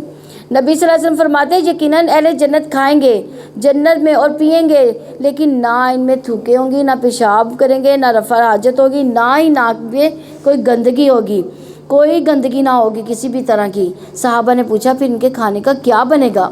یعنی جو کھانا اندر جائے گا تو وہ کیسے ہضم ہوگا؟ آپ صلی اللہ علیہ وآلہ وسلم نے فرمایا ایک ڈکار آئے گی اور کستوری کے پسینے کی طرح پسینہ آئے گا، یعنی خوشبودار پسینے کی شکل میں وہ جسم سے نکل جائے گا. ان کو تسبیح، تحمید اور اس طرح الہام کر دیے جائیں گے جس طرح سانس الہام کی گئی ہے. ہم سانس لیتے ہیں تو کیا ہمیں پتہ چلتا ہے؟ خود بخود سانس آ رہی ہے. اسی طرح ہمیں تسبیحات جو ہے الہام کر دی جائیں گی. ہم تسبیحات کرتے جائیں گے، اللہ کا ذکر اذکار کرتے جائیں گے اور ہمیں پتہ بھی نہیں چلے گا. تو آپ دیکھیں رات کو جب نبی صلی اللہ علیہ وسلم سوتے تو تسبیح کرتے تھے، سبحان اللہ پڑھتے تھے، تسبیح کرتے تھے. تو آپ بھی ذرا تجربہ کر کے دیکھیں کہ کیا آپ کی زبان اس طرح سے چلتی ہے خود بخود، ہر ذکر اذکار پر خود بخود چلتی ہے. اللہ تعالی ہم سب کو توفیق دے ذکر اذکار کرنے کی. سورہ مومن مکی ہے، اس میں 85 آیات اور 9 رکوع ہیں، اور اس کو سورہ غافر بھی کہتے ہیں. اللہ تعالیٰ کے نام سے جو وسیع رحمت والا نہایت رحم والا ہے. حامیم. اس کتاب کا نزول اللہ تعالیٰ کی جانب سے ہے جو سب پر غالب، ہر چیز کو جاننے والا ہے. آپ نے دیکھا ہوگا کہ اکثر صورتوں کا آغاز جو ہوتا ہے اس بات کی یقین دہانی کروانے کے لیے ہوتا ہے کہ یہ اللہ کی کتاب ہے، اس کی واضح آیات ہے، یہ اللہ تعالیٰ کی طرف سے نازل ہوئی ہے. اس کتاب میں کوئی شک نہیں، تاکہ پڑھنے والے یاد دہانی ہو جائے، ان کو پڑھنا ان کو معمولی نہ سمجھے اس کلام کو. تو گناہ بخشنے والا اور توبہ قبول کرنے والا، بہت سخت سزا دینے والا، بڑے فضل والا، اس کے سوا کوئی معبود نہیں، اسی کی طرف لوٹ کر جانا ہے. توبہ کرنے والے گناہ گار کے لیے 2 رحمتیں ہیں. ایک یہ کہ اللہ اس کی توبہ قبول کر لیتا ہے، دوسرا یہ کہ اس کی توبہ کو نیکی بنا دیتا ہے، اور اگر نادم ہو تو اس کے نامہ اعمال سے بھی مٹا دیا جاتا ہے، اور وہ ایسے ہو جاتا ہے جیسے اس نے گناہ کیا ہی نہ ہو. تو گناہ سے توبہ کرنے والا ایسا ہوتا ہے جیسے اس نے گناہ کیا ہی نہ ہوتا، صاف ستھرا ہو جاتا ہے. تو جس طرح ہم اپنے جسمانی طہارت کا اہتمام کرتے ہیں، اسی طرح ہمیں روحانی طہارت کا بھی اہتمام کرنا چاہیے. اس کو بڑھاپے کے لیے نہیں چھوڑ دینا چاہیے کہ بوڑھے ہوں گے تو حج عمرہ کریں گے تب پاک صاف ہو جائیں گے. نہیں، جب کوئی پریشانی ہو، کوئی گناہ سرزد ہو جائے، فوراً اسی وقت توبہ استغفار کریں. اللہ تعالیٰ کی آیات میں نہیں جھگڑے کرتے، مگر وہ لوگ جنہوں نے کفر کیا. ان کا شہروں میں چلنا پھرنا آپ کو دھوکے میں نہ ڈالے. ان سے پہلے قوم نوح جھٹلا چکی، اس کے بعد دوسرے گروہوں نے بھی جھٹلایا. ہر قوم نے اپنے رسول کے متعلق ارادہ کیا کہ اسے پکڑے. انہوں نے باطل کے ذریعے جھگڑا کیا تاکہ ان کے ذریعے حق کو پھسلا دیں، تو میں نے انہیں پکڑ لیا، پھر کیسی تھی میری سزا. اور اسی طرح آپ کے رب کے بعد ان پر ثابت ہوگی جنہوں نے کفر کیا کہ یقیناً وہ جہنم والے ہیں. جو فرشتے عرش کو اٹھائے ہوئے ہیں اور جو اس کے ارد گرد ہیں وہ اپنے رب کی حمد کے ساتھ تسبیح کرتے ہیں، اور وہ اس پر ایمان لاتے ہیں اور دعائیں مغفرت کرتے ہیں ان لوگوں کے لیے جو ایمان لائے. اے ہمارے رب، تو نے ہر چیز کو رحمت اور علم سے گھیر رکھا ہے، چنانچہ ان لوگوں کو بخش دے جنہوں نے توبہ کی، جنہوں نے تیرے راستے کی پیروی کی، اور انہیں دوزخ کے عذاب سے بچا. یہ کون ہے؟ کن کی بات ہو رہی ہے؟ یہاں پہ فرشتوں کی بات ہو رہی ہے. فرشتے ایمان والوں کے لیے توبہ استغفار کرتے رہتے. کتنی بڑی خوشخبری ہے اس میں. کون؟ وہ فرشتے جو عرش اٹھائے ہوئے ہیں، وہ والے فرشتے، وہ کتنے فرشتے ہیں؟ 8 فرشتے ہیں۔ اس کے بارے میں حدیث میں آتا ہے، نبی صلی اللہ علیہ وسلم نے فرمایا مجھے یہ اجازت دی گئی ہے کہ میں اللہ کے عرش کو اٹھانے والے فرشتوں میں سے کسی فرشتے کے بارے میں بیان کروں کہ اس کے کان کی لو سے کندھے تک کا فاصلہ، یعنی کان کی لو اور کندھے کا فاصلہ کتنا ہے؟ 700 سال کی مسافت جتنا ہے، یعنی اتنی لمبی گردنیں ان کی، تو ہاتھ پاؤں اور باقی جسم کے اعضاء کا کیا حال ہوگا جو عرش اٹھائے ہوئے ہیں۔ عرش ساری مخلوقات میں سے زمین، آسمان، کرسی، دیگر مخلوق سے بڑی مخلوق ہے، ساری مخلوقات کی چھت ہے، وہ ایک طرح ہے۔ تو یہاں پر عام فرشتوں کی سفارش نہیں، ان فرشتوں کی سفارش ہے جو عرش اٹھائے ہوئے ہوتے ہیں۔ اسی طرح کچھ اور اعمال بھی ہوتے ہیں جن کی وجہ سے فرشتے ہمارے لیے دعائیں کرتے ہیں، مثلا نماز کے بعد جائز نماز پر بیٹھے ہیں تو کیا ہوتا ہے؟ وہاں سے نہ اگر وقت اجازت دے، فرصت ہو، کیونکہ وہاں پہ بیٹھے رہنے والے کے لیے کیا ہے؟ فرشتے دعائیں کرتے ہیں، کیونکہ کچھ لوگ تو ادھر سے سلام پھیرا تو فوراً اٹھ کھڑے ہوتے ہیں، کچھ لوگ جو ہیں وہ چلے کچھ لوگوں کو مجبوری ہوتی ہے، کچھ لوگوں کو مجبوری نہ بھی ہو تب بھی وہ اٹھ جاتے ہیں، حالانکہ جو فرشتے ہیں اس وقت اس بندے کے لیے اس کی مغفرت کے لیے دعا کرتے ہیں۔ کیا کہتے ہیں؟ اللہم اغفر لہ، اللہم ورحمہ، یعنی اللہ اس کو بخش دے، اس پر رحم فرما۔ پھر یہ کہ باوضو ہو کر سونا، جو شخص رات کو باوضو سوتا ہے تو اس کے بستر پر کیا ہوتا ہے؟ فرشتے رات گزارتے ہیں۔ تو جب بھی وہ رات کی کسی گھڑی میں نیند سے بیدار ہوتا ہے تو فرشتہ کیا کہتا ہے؟ اے اللہ اس بندے کو بخش دے، اس لیے کہ یہ باوضو ہو کر سویا تھا۔ پھر اگر بیمار ہو، اس کی عیادت کے لیے جانے والوں کے لیے 70,000 فرشتے صبح کے وقت اگر وہ عیادت کرتا ہے تو شام تک دعائیں کرتے ہیں، اگر وہ شام کو جاتا ہے تو صبح تک اس کے لیے دعائیں کرتے ہیں۔ پھر اسی طرح خیر کی بات دوسروں کو سکھانا چاہے، آپ اپنی اولاد کو سکھا رہے ہیں، اپنے رشتہ داروں کو سکھا رہے ہیں، دوستوں کو سکھا رہے ہیں، یا جاننے والے کو یا نہ جاننے والے سب کو سکھاتے رہنا چاہیے۔ تو رسول اللہ صلی اللہ علیہ وسلم نے فرمایا یقیناً اللہ تعالیٰ رحمت نازل فرماتے ہیں، اس کے فرشتے اور تمام اہل زمین اور آسمان، یہاں تک کہ چونٹی اپنے سراغ میں مچھلیاں اور باقی مخلوق اس شخص کے لیے دعائیں خیر کرتی ہے۔ کس کے لیے کرتی ہیں؟ جو بھلائی کی باتیں لوگوں کو سکھاتا ہے۔ تو ہمیں کیا کرنا چاہیے؟ اگر ہم یہاں پہ بیٹھے کوئی بھلائی کی بات سیکھے جاتے ہیں تو کس کو بتانی چاہیے؟ ہاں، جو گھر والے ہیں ان کو بتانی چاہیے۔ یہ آپ کے لیے جو ہے ہر چیز دعا گو ہو جائے گی۔ تو اس لیے خیر پھیلانے والے بن جائیے، خیر کی کنجیاں بن جائیے، شر کے تالے بن جائیے، ہر جگہ خیر پھیلائیں، اور آغاز اپنے آپ سے کریں، اپنے گھر والوں سے کریں۔ پھر اسی طرح سحری کرنے والوں پر اللہ کی رحمت نازل ہوتی ہے، فرشتے دعائیں کرتے ہیں۔ پھر اسی طرح کسی کی غیر موجودگی میں اس کے لیے دعا کرنے والے کے لیے ایک فرشتہ مقرر ہوتا ہے۔ جو مسلمان پیٹھ پیچھے کسی مسلمان کے لیے دعا کرتا ہے تو کیا ہوتا ہے؟ فرشتہ، ہاں، جو وہ اپنے مسلمان بہن بھائی کے لیے دعا کر رہا ہے اس کے لیے وہی دعا کر رہا ہے، فرشتہ اس کو وہی دعا دیتا ہے۔ اور مزید کیا دعا کرتا ہے؟ ربنا ادخلہم جنات عدن التی وعدتہم من صلح من آبائہم وازواجہم وذریاتہم انک انت العزیز الحکیم، یعنی یہ مزید اس کے علاوہ دعا ہے۔ اے ہمارے رب، اور ہمیں ہمیشہ کی جنتوں میں داخل فرما جس کا تو نے ان سے وعدہ کیا ہے، ان کے والدین، بیویوں اور اولاد میں بھی جو نیک ہیں، یقیناً تو ہی سب پر غالب کمال حکمت والا ہے۔ یعنی اولاد میں سے بھی جو نیک ہیں اللہ ان سب کو نیک بنا دے، وہ آخر میں ماں باپ کے ساتھ ہوں، وہ ان کی برائیوں سے بچا لے، اور جس کو تو نے اس دن برائیوں سے بچا لیا تو یقیناً اس پر تو نے رحم کیا، اور یہی بڑی کامیابی ہے۔ یقیناً جن لوگوں نے کفر کیا انہیں پکار کر کہا جائے گا کہ اللہ تعالیٰ کا غصہ تم پر تمہارے اپنے اوپر غصے سے بہت زیادہ ہے، جب تمہیں ایمان کی طرف بلایا جاتا تھا تو تم کفر کرتے تھے، یعنی ایمان کی دعوت کو قبول نہیں کرتے تھے۔ کہیں گے اے ہمارے رب، تو نے ہمیں 2 دفعہ موت دی، تو نے ہمیں 2 دفعہ زندگی دی، سو ہم نے اپنے گناہوں کا اعتراف کیا، تو کیا یہاں سے نکلنے کا کوئی راستہ ہے؟ یہ اس لیے کہ یقیناً جب اکیلے اللہ تعالیٰ کو پکارا جاتا ہے تو تم کفر کرتے تھے، اور اگر دوسروں کو شریک کیا جاتا ہے اس کے ساتھ تو تم انہیں مان جاتے تھے۔ چنانچہ فیصلہ اللہ تعالیٰ کے اختیار میں ہے، جو بہت بلند بہت بڑا ہے، وہی ہے جو تمہیں اپنی نشانیاں دکھاتا ہے، اور جو آسمان سے تمہارے لیے رزق اتارتا ہے، نصیحت نہیں قبول کرتا مگر جو رجوع کرتا ہے۔ چنانچہ اللہ تعالیٰ کو پکارو کہ دین کو اس کے لیے خالص کرنے والے ہو، چنانچہ کافروں کو ناگوار ہو یعنی لہٰذا اللہ کو خالصتاً اس کی حاکمیت تسلیم کرتے ہوئے پکارنا چاہیے کہ اگرچہ کافر اس کو برا ہی کیوں نہ جانے۔ بلند درجوں والا عرش کا مالک ہے وہ اپنے بندوں میں سے جس کو پر چاہتا ہے اپنے حکم سے وہی نازل کرتا ہے تاکہ وہ ملاقات کے دن سے ڈرائے، یعنی قیامت کے دن سے۔ اللہ سبحانہ تعالیٰ اپنے عرش پر مستوی ہے۔ اللہ نے اپنے ہاتھ سے عرش کی تخلیق کی ہے۔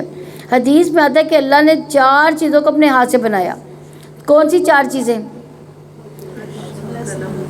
عرش کو بنایا اپنے ہاتھ سے، قلم کو بنایا، آدم کو بنایا اور جنت عدن، اور باقی مخلوق کے لیے کون کہا تو وہ ہو گئی۔ اللہ کے عرش کی مقدار کو اس کے سوا کوئی نہیں جانتا کہ وہ کتنا بڑا ہے، یعنی کوئی بھی نہیں جان سکتا۔ کرسی اس کے قدم رکھنے کی جگہ ہے اور عرش تمام مخلوقات سے اونچا ہے۔ اللہ تعالیٰ نے 7 آسمان سے اوپر پانی بنایا اور پانی کے اوپر اپنا عرش بنایا، یعنی جہاں ہم ایک آسمان کو دیکھتے ہیں اس کے اوپر ایک اور، پھر ایک اور، پھر ایک اور، اس کے اوپر پانی اور اس کے اوپر عرش، یعنی 7 آسمان اوپر نیچے اور آخری آسمان کے اوپر پانی، پانی کے اوپر عرش۔ تو جنت کے 100 درجے ہیں۔ نبی صلی اللہ علیہ وسلم نے فرمایا جنت میں 100 درجے ہیں، ہر 2 درجوں کے درمیان 100 سال کا فاصلہ ہے، جیسے زمین و آسمان کے درمیان۔ اور فردوس اس کا اعلیٰ ترین درجہ ہے، اس سے جنت کی 4 نہریں نکلتی ہیں، اس کے اوپر عرش ہے، فردوس سے بھی ابو۔ جب بھی تم اللہ تعالیٰ سے سوال کرو تو کس جنت کا سوال کرو؟ جنت الفردوس کا۔ میں سوچتی ہوں حضرت عائشہ کتنی عقل مند تھی، انہوں نے کیا دعا کی تھی؟ رب ابن لی عندک بیتن فی الجنہ، اپنے پاس قرب چاہیے تھا نا رب کا، حالانکہ دنیا میں ان کو کون سی نعمت اللہ تعالیٰ نے دی تھی، کون سی ایسی چیز تھی جو انہوں نے لی تھی؟ وہ فرعون کی بیوی تھی، لیکن اس کی چاہت دنیا کی نہیں تھی، کس کے لیے تھی؟ جنت کی چاہت تھی، اور جنت بھی اعلیٰ ترین درجے کی۔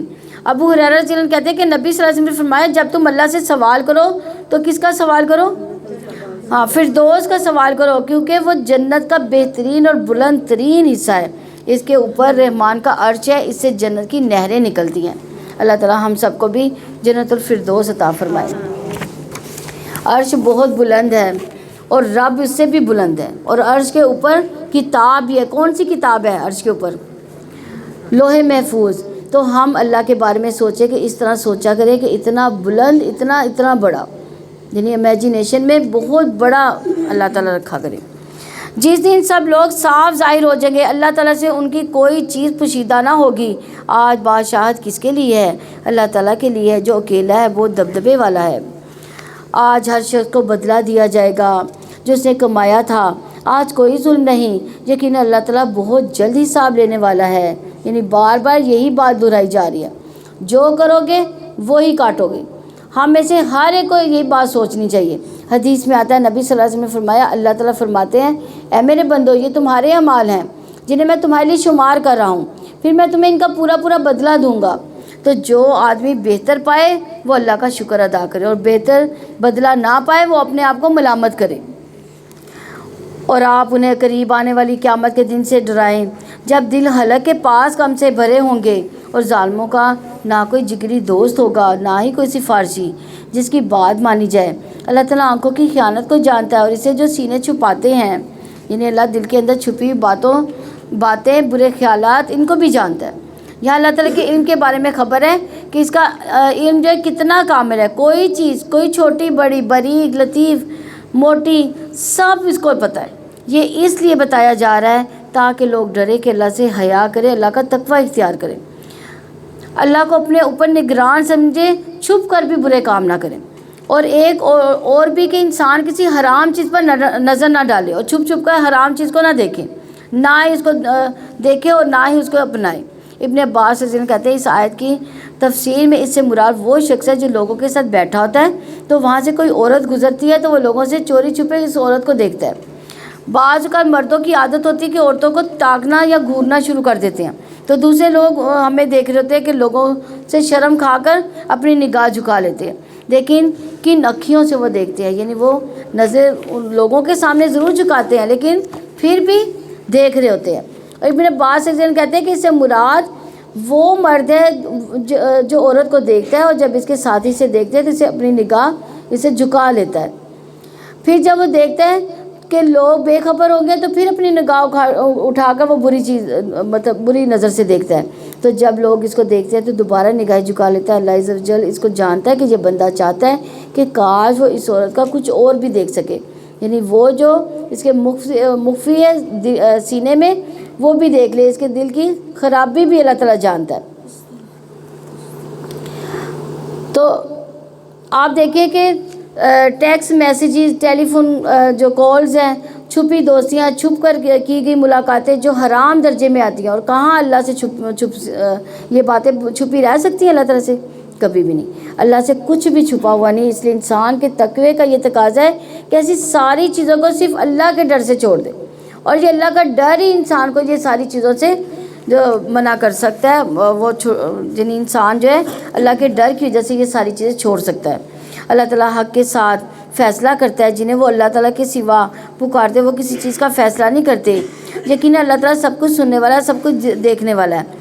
اور کیا وہ زمین میں چلے پھرے نہیں؟ پھر وہ دیکھتے کہ ان لوگوں کا کیسا انجام ہوا جو ان سے پہلے تھے، وہ ان سے بہت زیادہ طاقتور تھے اور زمین میں یادگاروں کے اعتبار سے زبردست تھے. پھر اللہ تعالیٰ نے انہیں ان کے گناہوں کی وجہ سے پکڑ لیا اور انہیں اللہ تعالیٰ سے بچانے والا کوئی نہ تھا. یعنی دنیا میں بڑے بڑے کارنامے کیے تھے، تاریخ میں ان کے نام لکھے گئے، لیکن یہ ناموری، یہ شہرت، یہ کارنامے اللہ کے عذاب سے نہ بچا سکے. یہ اس لیے کہ ان کے پاس ان کے رسول واضح دلائل لائے تھے. انہوں نے کفر کیا، چنانچہ اللہ تعالیٰ نے انہیں پکڑ لیا.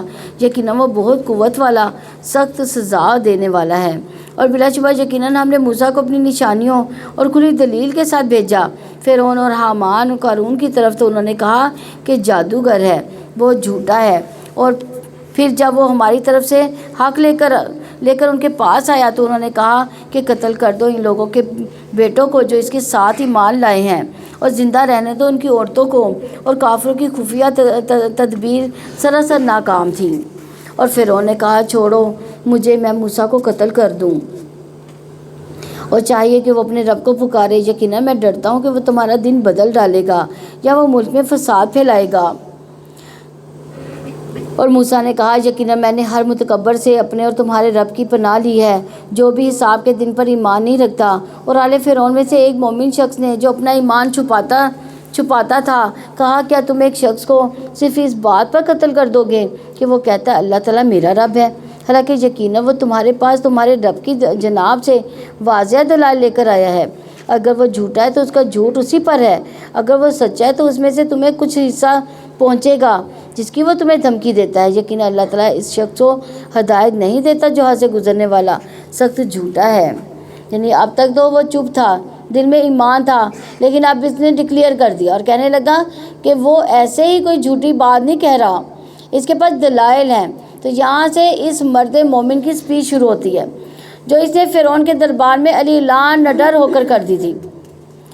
اے میری قوم، آج تمہارے لیے بادشاہی ہے اور زمین میں غالب ہو، سو اللہ تعالیٰ کے عذاب کے مقابلے میں ہماری مدد کون کرے گا اگر وہ ہم پر آ گیا؟ فرعون نے کہا میں تمہیں وہی رائے دیتا ہوں جو میں رائے رکھتا ہوں، اور میں تمہاری بھلائی کے راستے کی طرف ہی رہنمائی کرتا ہوں. یعنی فرعون کو اپنے آپ کو بھلائی پر وہ سمجھ رہا تھا، اور وہ اس کو بھی کہہ رہا تھا کہ تم بھی بھلائی پر آ جاؤ. اور جو شخص ایمان لایا اس نے کہا اے میری قوم، یقیناً میں تم پر سابقہ گروہوں کے دن کی مانند سے ڈرتا ہوں، قوم نوح، عاد، سمود اور ان لوگوں کے حال کی مانند سے جو ان کے بعد میں تھے. اور اللہ تعالیٰ اپنے بندوں پر کسی طرح کے ظلم کا ارادہ نہیں رکھتا. اور اے میری قوم، یقیناً میں تم پر ایک دوسرے کو پکارنے کے دن سے ڈرتا ہوں جس دن تم پیٹھ پھیرتے ہوئے بھاگو گے. تمہارے لیے اللہ تعالیٰ سے بچانے والا کوئی نہ ہوگا، جسے اللہ تعالیٰ گمراہ کر دے تو اسے ہدایت دینے والا کوئی نہیں. اور بلا شبہ یقیناً اس سے پہلے یوسف تمہارے پاس واضح دلائل کے ساتھ آیا تو تم اس چیز کے بارے میں شک میں پڑے رہے جو وہ لے کر تمہارے پاس آیا، یہاں تک کہ جب اسے وفات ہوئی تو تم نے کہا کہ اللہ تعالیٰ اس کے پاس ہرگز کوئی رسول نہ بھیجے گا. اسی طرح اللہ تعالیٰ اس شخص کو گمراہی میں ڈال دیتا ہے جو حد سے بڑھنے والا ہے، شک کرنے والا ہو. وہ لوگ جو اللہ تعالیٰ کی آیات میں بغیر کسی دلیل کے جو اس کے پاس آئی ہو جھگڑے کرتے ہیں، اللہ تعالیٰ کے اور اہل ایمان کے نزدیک سخت ناراضگی کا باعث ہے. اسی طرح اللہ تعالیٰ ہر متکبر سرکش کے دل پر مہر لگا دیتا ہے. اور فرعون نے کہا اے حامان، میرے لیے ایک بلند عمارت بنا تاکہ میں راستوں تک پہنچوں، آسمانوں کے راستوں تک۔ پس میں موسیٰ کے معبود کو جھانک کر دیکھوں، اور یقیناً میں اسے جھوٹا خیال کرتا ہوں۔ اس طرح فرعون کے لیے اس کی بدعملی خوشنما بنا دی گئی اور وہ سیدھے راستے سے روک دیا گیا۔ فرعون کی تدبیر محض تباہی میں تھی۔ یعنی اس زمانے میں راکٹس تو تھے نہیں، اس لیے اس نے کیا کہا، راکٹس بنانے کو نہیں کہا بلکہ بلند عمارت بنانے کو کہا تھا۔ اور بلند عمارت بھی کتنی اونچی بن جاتی، آسمان تک تو نہیں پہنچ سکتی تھی نا۔ اور جو شخص ایمان لایا تھا اس نے کہا، اے میری قوم، تم میری پیروی کرو، میں تمہیں بھلائی کا راستہ بتاتا ہوں۔ اور اے میری قوم، یقیناً یہ دنیا کی زندگی تھوڑا سا فائدہ ہے، یقیناً ابدی قیام کا گھر تو آخرت ہی ہے۔ جس نے برا عمل کیا تو وہ اس کے برابر اس کا بدلہ پائے گا، اور جو نیک عمل کرے گا، مرد ہو یا عورت، مگر وہ مومن ہو، تو یہی لوگ جنت میں داخل ہوں گے، ان میں انہیں بے حساب رزق دیا جائے گا۔ اے میری قوم، مجھے کیا ہے کہ میں تمہیں نجات کی طرف بلاتا ہوں اور تم مجھے آگ کی طرف بلاتے ہو، اور تم مجھے دعوت دیتے ہو کہ میں اللہ تعالیٰ سے کفر کروں، اس کے ساتھ اس کو شریک بناؤں جس کا مجھے علم نہیں، حالانکہ میں تمہیں سب پر غالب بے حد بخشنے والے کی طرف بلاتا ہوں۔ کوئی شک نہیں کہ یقیناً جس کی طرف تم مجھے دعوت دیتے ہو اس کے لیے نہ ہی دنیا میں دعوت ہے نہ ہی آخرت میں، اور یقیناً ہم سب کو پلٹنا کس کی طرف ہے؟ اللہ تعالیٰ کی طرف پلٹنا ہے۔ یقیناً حد سے گزرنے والے وہی آگ والے ہیں۔ چنانچہ جو کچھ میں تمہیں کہہ رہا ہوں جلدی تم یاد کرو گے، اور میں اپنا معاملہ اللہ تعالیٰ کے سپرد کرتا ہوں۔ یقیناً اللہ تعالیٰ اپنے بندوں کو خوب دیکھنے والا ہے۔ تو اللہ تعالیٰ نے اس شخص کو برے نتائج سے بچا لیا جو انہوں نے تدبیر کی، اور آل فرعون کو برے عذاب میں گھیر لیا۔ یعنی اتنی بڑی بات، اتنے بڑے جابر بادشاہ کے دربار میں اتنی بڑی تبلیغ کرنی تھی، کیا وہ بچ جاتا اس سے؟ تو یہاں بڑے عذاب سے اس کو ڈرایا گیا۔ سمندر میں ڈوب کر مرا تھا فرعون، لیکن اس کو عذاب دے رہا تھا۔ آگ ہے جس پر وہ صبح شام پیش کیے جاتے ہیں۔ جس دن قیامت قائم ہوگی، حکم ہوگا آل فرعون کو سخت عذاب میں داخل ہو جاؤ۔ تو یہ کون سی جگہ ہے جہاں آگ ہوتی ہے؟ یہ برزخ کی جگہ ہے۔ نبی صلی اللہ علیہ وسلم جب معراج پر تشریف لے گئے تھے تو آپ کو آل فرعون آگ پر جاتی دکھائی دی گئی تھی کہ برزخ میں انہیں آگ پر تپایا جاتا ہے، پیش کی جاتی ہے۔ اس سے قبر کے عذاب کا بھی ثبوت ملتا ہے۔ بہت سے لوگ کہتے ہیں کہ قرآن میں کہاں لکھا قبر کا عذاب اور قیامت ہوگی، تو کہا جائے گا کہ آل فرعون کو شدید عذاب میں داخل کرو۔ تو یہ قیامت کے عذاب کی جو ہے یہ دلیل ہے۔ قبر کی زندگی برزخ کی زندگی برحق ہے، وہ دنیا جیسی زندگی نہیں ہے، وہ ایک الگ زندگی ہے، برزخ کی زندگی۔ اور اس میں بھی انسان کو صبح شام اس کی جنت یا دوزخ کا ٹھکانہ بتایا جائے گا۔ جیسے آل فرعون صبح شام پیش کیے جاتے ہیں، کہاں پہ؟ آگ پر پیش کیے جاتے ہیں۔ قبر کے اندر مردے کو اگر جنتی ہوگا تو ٹھکانہ کون سا دکھایا جائے گا؟ جنت۔ اگر جہنمی ہوگا تو جہنم دکھائی جائے گی کہ یہ تیرا ٹھکانہ ہے، یہاں تک کہ قیامت کے دن جو ہے وہ پھر دوبارہ اٹھے گا۔ تو قبر کے عذاب سے ڈرنا چاہیے کیونکہ وہ پہلا مرحلہ ہے۔ ابن عباس رضی اللہ عنہ کہتے ہیں کہ نبی صلی اللہ علیہ وسلم کا گزر 2 قبروں پر ہوا، اور یہی صحیح بخاری کی روایت ہے کہ ان 2 قبروں والوں پر عذاب ہو رہا تھا کہ کسی بڑی بات پر نہیں ہو رہا تھا۔ آپ صلی اللہ علیہ وسلم نے فرمایا ان میں سے ایک تو چغلخوری کرتا تھا، اور یعنی ادھر کی بات ادھر لگاتا تھا، اور دوسرا جو تھا پیشاب کے چھینٹوں سے بچتا نہیں تھا، احتیاط نہیں کرتا تھا۔ دیکھیں کتنی ہم ان چیزوں کو بہت چھوٹا سمجھتے ہیں، تو دیکھیں یہ بھی عذاب کی ایک شکل ہے۔ اللہ تعالیٰ ہم سب کو اپنی حفاظت میں رکھیں۔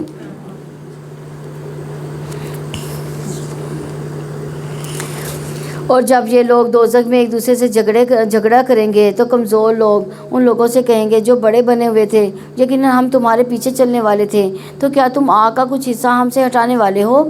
جو لوگ بڑے بنے ہوئے تھے وہ کہیں گے یقیناً ہم سب اس میں پڑے ہیں، یقیناً اللہ تعالیٰ اپنے بندوں کے درمیان بلا شبہ فیصلہ کر چکا ہے۔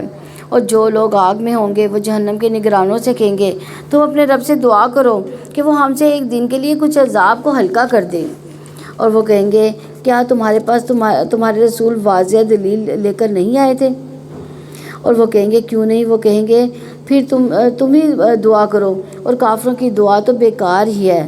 یقیناً ہم مدد کرتے ہیں اپنے رسولوں کی، ان لوگوں کی جو ایمان لائے دنیا کی زندگی میں بھی اور جس دن گواہ کھڑے ہوں گے۔ یعنی ایمان والوں کو اللہ تعالیٰ دنیا میں بھی مدد دے گا۔ یہ کتنی بڑی خوشخبری ہے یہ والی، کہ دنیا میں بھی اللہ تعالیٰ ان کی مدد کرے گا۔ جس دن ظالموں کو ان کی معذرت فائدہ نہ دے گی، ان کے لیے لعنت ہے، ان کے لیے بدترین گھر ہوگا۔ اور ہم نے موسیٰ کو ہدایت عطا کی اور ہم نے بنی اسرائیل کو کتاب کا وارث بنا دیا۔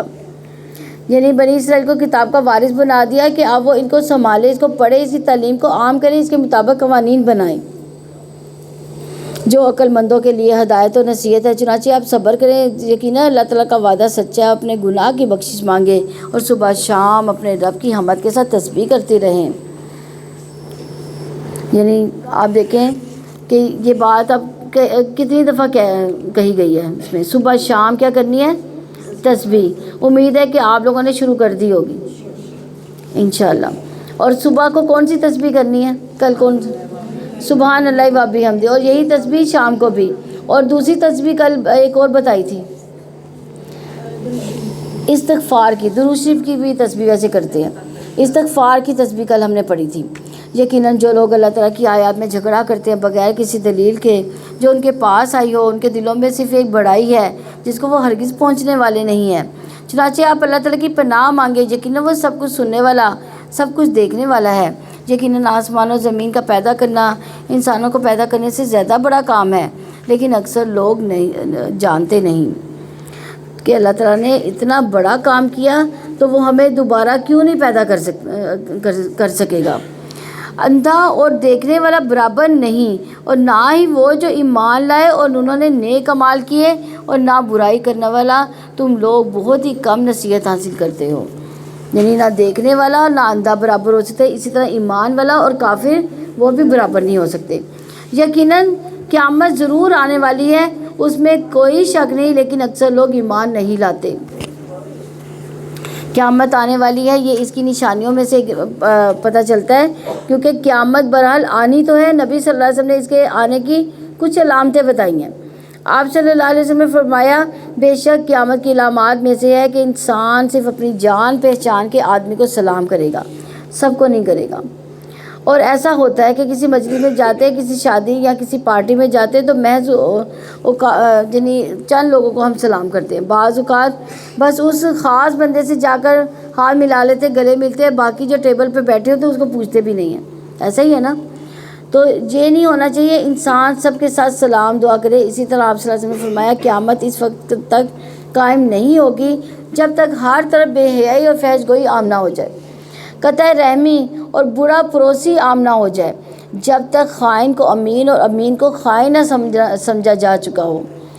تو آپ دیکھیں یہ ہمارے معاشرے میں یہ ساری برائیاں پائی جاتی ہیں۔ پھر اسی طرح آپ صلی اللہ علیہ وسلم نے فرمایا، قیامت اس وقت تک قائم نہ ہوگی جب تک فتنے ظاہر نہ ہوگی، جھوٹ عام ہو جائے گا، منڈیاں قریب ہو جائیں گی، یعنی کاروباری مواقع زیادہ ہو جائیں گے، وقت جلدی گزرے گا، حرج زیادہ ہوگا۔ پوچھا گیا حرج کیا؟ فرمایا قتل۔ اسی طرح حقیر لوگوں کا منظر عام پر آنا۔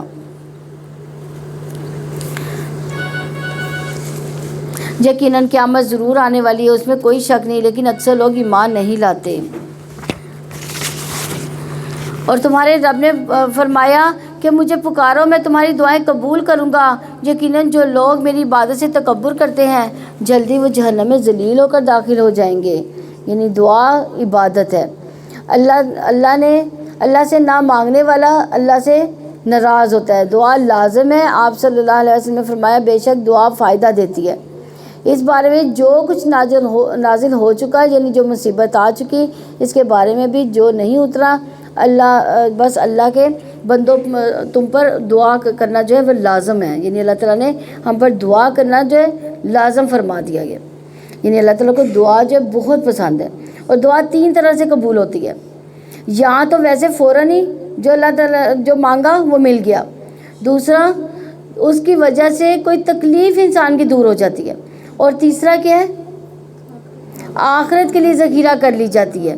تو جب آخرت میں ہم وہ دعا کو دیکھیں گے نا کہ دعائیں ہماری اتنی زیادہ ذخیرہ ہوں گی، تو ہم اس وقت خواہش کریں گے کہ اللہ دنیا میں ہماری کوئی دعا قبول ہی نہ کرتا، تاکہ ہمارے وہ آخرت میں وہ ہمارے لیے دعا جو ہے وہ ذخیرہ ہو جاتی۔ اور وہ اللہ تعالیٰ ہے جس نے تمہارے لیے رات بنائی تاکہ تم اس میں سکون حاصل کرو، اور دن کو دکھلانے والا بنایا۔ یقیناً اللہ تعالیٰ سب لوگوں پر بڑے فضل والا ہے، لیکن اکثر لوگ شکر ادا نہیں کرتے۔ تو لوگوں کی اکثریت کیا ہے؟ ان میں ناشکرا پن ہے۔ آپ دیکھیں ہمیں اللہ تعالیٰ 100 چیزیں دے دے، ایک چیز ہم سے چھین لے گا نا اللہ تعالیٰ، تو ہم کہیں گے ہائے، ہم اسی کا رونا روتے رہیں گے۔ جو 100 نعمتیں ملی ہیں، 99 نعمتیں رہ گئی ہیں، ایک چھینی گئی ہے، تو ان 99 رحمتوں کو نہیں ہم دیکھیں گے، اور اس ایک کے چلے جانے کا رونا پیٹتے رہیں گے۔ یہی اللہ تعالیٰ تمہارا رب ہے، ہر چیز کا پیدا کرنے والا، اس کے سوا کوئی معبود نہیں، پھر تم کہاں سے بہکائے جاتے ہو؟ ایسے ہی وہ سب لوگ بہکائے جاتے ہیں جو اللہ تعالیٰ کی آیات کا انکار کرتے ہیں۔ وہ اللہ تعالیٰ ہی ہے جس نے تمہارے لیے زمین کو رہنے کی جگہ بنایا، آسمان کو چھت بنایا، پھر اس نے تمہاری صورتیں بنائی، بس بہت ہی اچھی تمہاری صورتیں بنائی، اس نے تمہیں پاکیزہ چیزوں میں سے رزق دیا۔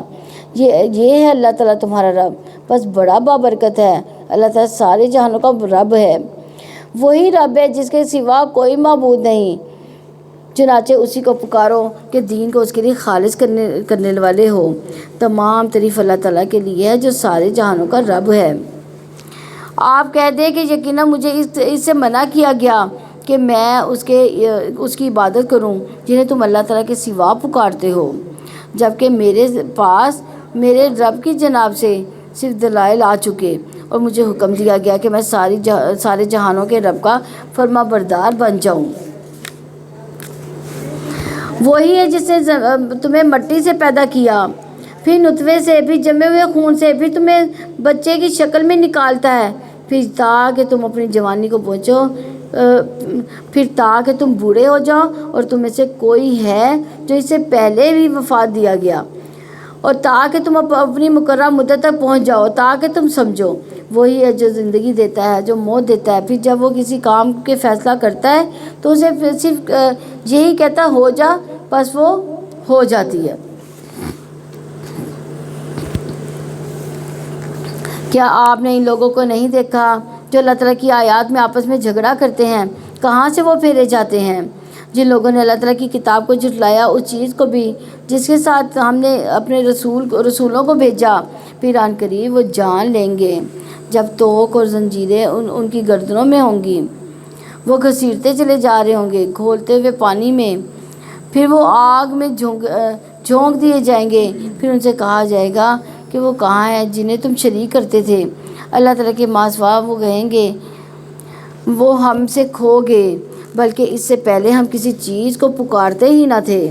اللہ تعالیٰ کافروں سے ایسے ہی گمراہ کرتا ہے، یعنی وہ فوراً ہی جھوٹ بول دیں گے۔ یہ اس لیے ہوا کہ تم زمین میں ناخوش ہوتے تھے، اور اس لیے کہ تم اکڑتے تھے۔ داخل ہو جاؤ جہنم کے دروازوں میں، تم اس میں ہمیشہ رہنے والے ہو، پس تکبر کرنے والوں کا یہی ٹھکانہ ہے۔ چنانچہ آپ صبر کریں، یقیناً اللہ تعالیٰ کا وعدہ سچا ہے۔ پھر اگر تم پر اس کا کچھ حصہ واقعی آپ کو دکھا دیں جس کا ہم ان سے وعدہ کر رہے ہیں، یا ہم آپ کو وفات ہی دے دیں، تو پھر وہ ہماری طرف سے لوٹائے جائیں گے۔ اور بلا شبہ یقیناً آپ سے پہلے بھی ہم نے بہت سے رسول بھیجے، ان میں سے کچھ وہ ہیں جن کے حالات ہم نے آپ کو سنائے ہیں، جن میں سے کچھ ایسے ہیں جن کے حالات ہم نے آپ کو نہیں سنائے۔ کن کے حالات ہم کو سنائے ہیں؟ رسولوں کے، یعنی جیسے نوح علیہ السلام کا واقعہ، حضرت لوط علیہ السلام کا، ابراہیم علیہ السلام کا، محمد صلی اللہ علیہ وسلم کا، اور کچھ ایسے انبیاء بھی ہیں جن کو ہم جانتے بھی نہیں ہیں، ان کا نام ہی نہیں پتہ، جن کا ذکر بھی نہیں کیا گیا۔ کسی رسول کے لیے بھی ممکن نہ تھا کہ اللہ تعالیٰ کی اجازت کے بغیر کوئی معجزہ لے آتا، پھر جب اللہ تعالیٰ کا حکم آ گیا تو حق کے ساتھ فیصلہ کر دیا گیا، اور وہاں اہل باطل خسارے میں ہیں۔ اللہ تعالیٰ ہی جس نے تمہارے لیے مویشی بنائے تاکہ تم ان میں سے کسی پر سواری کرو، ان میں سے کسی کو تم کھاتے ہو، تمہارے لیے ان میں کوئی فائدہ ہو، اور تاکہ تم ان کے ذریعے سے اپنی خواہشات ضروریات تک پہنچو جو تمہارے دلوں میں ہے، اور ان پر بھی اور کشتیوں پر بھی تمہیں سوار کیا جاتا ہے۔ اور اللہ تعالیٰ تمہیں نشانیاں دکھاتا ہے تو اللہ تعالیٰ کی کن کن نشانیوں کا تم انکار کرو گے؟ تو کیا وہ زمین میں چلے پھرے نہیں کہ وہ دیکھتے ہیں ان لوگوں کا کیسا انجام ہوا جو ان سے پہلے تھے، اور وہ ان سے تعداد میں زیادہ تھے اور قوت میں، اور زمین کی بارگاہ یادگاروں میں ان سے زیادہ تھے، اور زمین کی یادگاروں میں ان سے زیادہ تھے، تو ان کے کام نہ آیا جو وہ کمائی کرتے تھے۔ پھر جب ان کے رسول ان کے پاس واضح دلائل لے کر آئے تو وہ ان پر پھول گئے جو کچھ علم میں سے ان کے پاس تھا، اور انہیں اس چیز نے گھیر لیا جس کا وہ مذاق اڑاتے تھے۔ کس چیز کا مذاق اڑاتے تھے؟ قرآن کا مذاق اڑاتے تھے، رسول کا مذاق اڑاتے تھے، تو اللہ تعالیٰ نے ان کو اسی طرح گھیر لیا۔ پھر جب انہوں نے ہمارا عذاب دیکھا تو کہنے لگے کہ ہم ایک اللہ تعالیٰ پر ایمان لائے، ہم نے ان کا انکار کیا جسے ہم اس کے ساتھ شریک بناتے ہیں۔ پھر ان کا ایمان نہ تھا کہ انہیں کوئی فائدہ دیتا۔ جب انہوں نے ہمارا عذاب دیکھ لیا تو اللہ تعالیٰ کا طریقہ، جو طریقہ اس کے بندوں میں گزر چکا، وہ اس وقت کافر لوگ خسارے میں ہیں۔ سورہ حامیم سجدہ، اور اس کو سورہ فصلت بھی کہتے ہیں۔ یہ مکی ہے، اس میں 54 آیات اور 6 رکوع ہیں۔ اللہ تعالیٰ کے نام سے جو وسیع رحمت والا، نہایت رحم والا ہے۔ حامیم، وسیع رحمت والے، بے حد رحم والے کی جناب سے اتاری ہوئی ہے، یعنی اس کتاب کو رحمان نے نازل کیا، رحیم نے نازل کیا، جس کو پڑھ کر آپ رحمتیں پاتے ہیں۔ ایک کتاب جس کی آیات کھول کر بیان کی گئی ہیں، اس حال میں کہ عربی زبان میں قرآن ہے، ان لوگوں کے لیے جو جانتے ہیں۔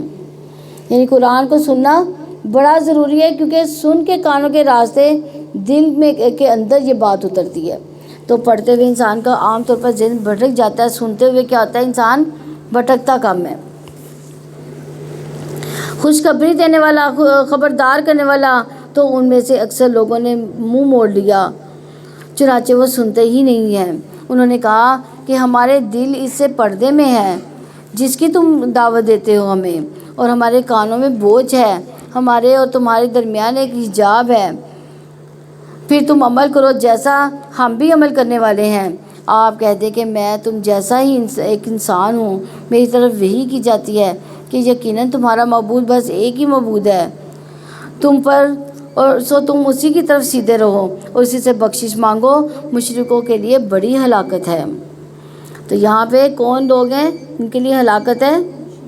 مشرک لوگ جو اللہ کو نہیں مانتے، جو زکوٰۃ ادا نہیں کرتے، اور وہ آخرت کا انکار کرنے والے ہیں۔ یعنی زکوٰۃ ادا کرنا، آخرت کا انکار کرنا، یہ کفر میں لے جاتی انسان کو، کیونکہ انسان کو اپنا مال سب سے زیادہ محبوب ہے۔ سب سے پیاری چیز کیا لگتی ہے؟ مال لگتی ہے، اور یہ مال اس کی روح کا ساتھی ہوتا ہے، تو جب اسے اللہ کے راستے میں خرچ کرتا ہے تو ثابت قدمی بھی حاصل ہوتی ہے، اس کا دل چمک اٹھتا ہے، اور جب خرچ نہیں کرتا تو اس کے دل پر اندھیرا سا چھا جاتا ہے اور یہ کفر سے قریب ہوتا ہے۔ اور یقیناً جو لوگ ایمان ہیں، جنہوں نے نیک عمل کیے، اس کے لیے اجر ہے جو ختم ہونے والا نہیں۔ یعنی کتنی بڑی خوشخبری ہے کہ دنیا میں جتنی بھی چیز آپ لے لیں وہ ختم نہیں ہوگی۔ آپ کہتے ہیں کہ کیا واقعی تم اس ذات کا انکار کرتے ہو جس نے زمین کو 2 دنوں میں بنایا اور تم اس کے لیے شریک بناتے ہو؟ وہی تو سارے جہانوں کا رب ہے، اور اس نے زمین میں اس کے اوپر سے گڑے ہوئے پہاڑ ڈال دیے اور اس میں برکتیں رکھ دی، اور اس میں اس کی غذائیں اندازے سے رکھ دی، 4 دنوں میں برابر ہے۔ سوال کرنے والوں کے لیے جواب۔ پھر وہ آسمان کی طرف متوجہ ہوئے اور وہ ایک دھواں تھا تو اس نے اسے اور زمین سے کہا تم دونوں آ جاؤ خوشی سے یا نہ خوشی سے؟ دونوں نے کہا ہم خوش ہو کر آ گئے۔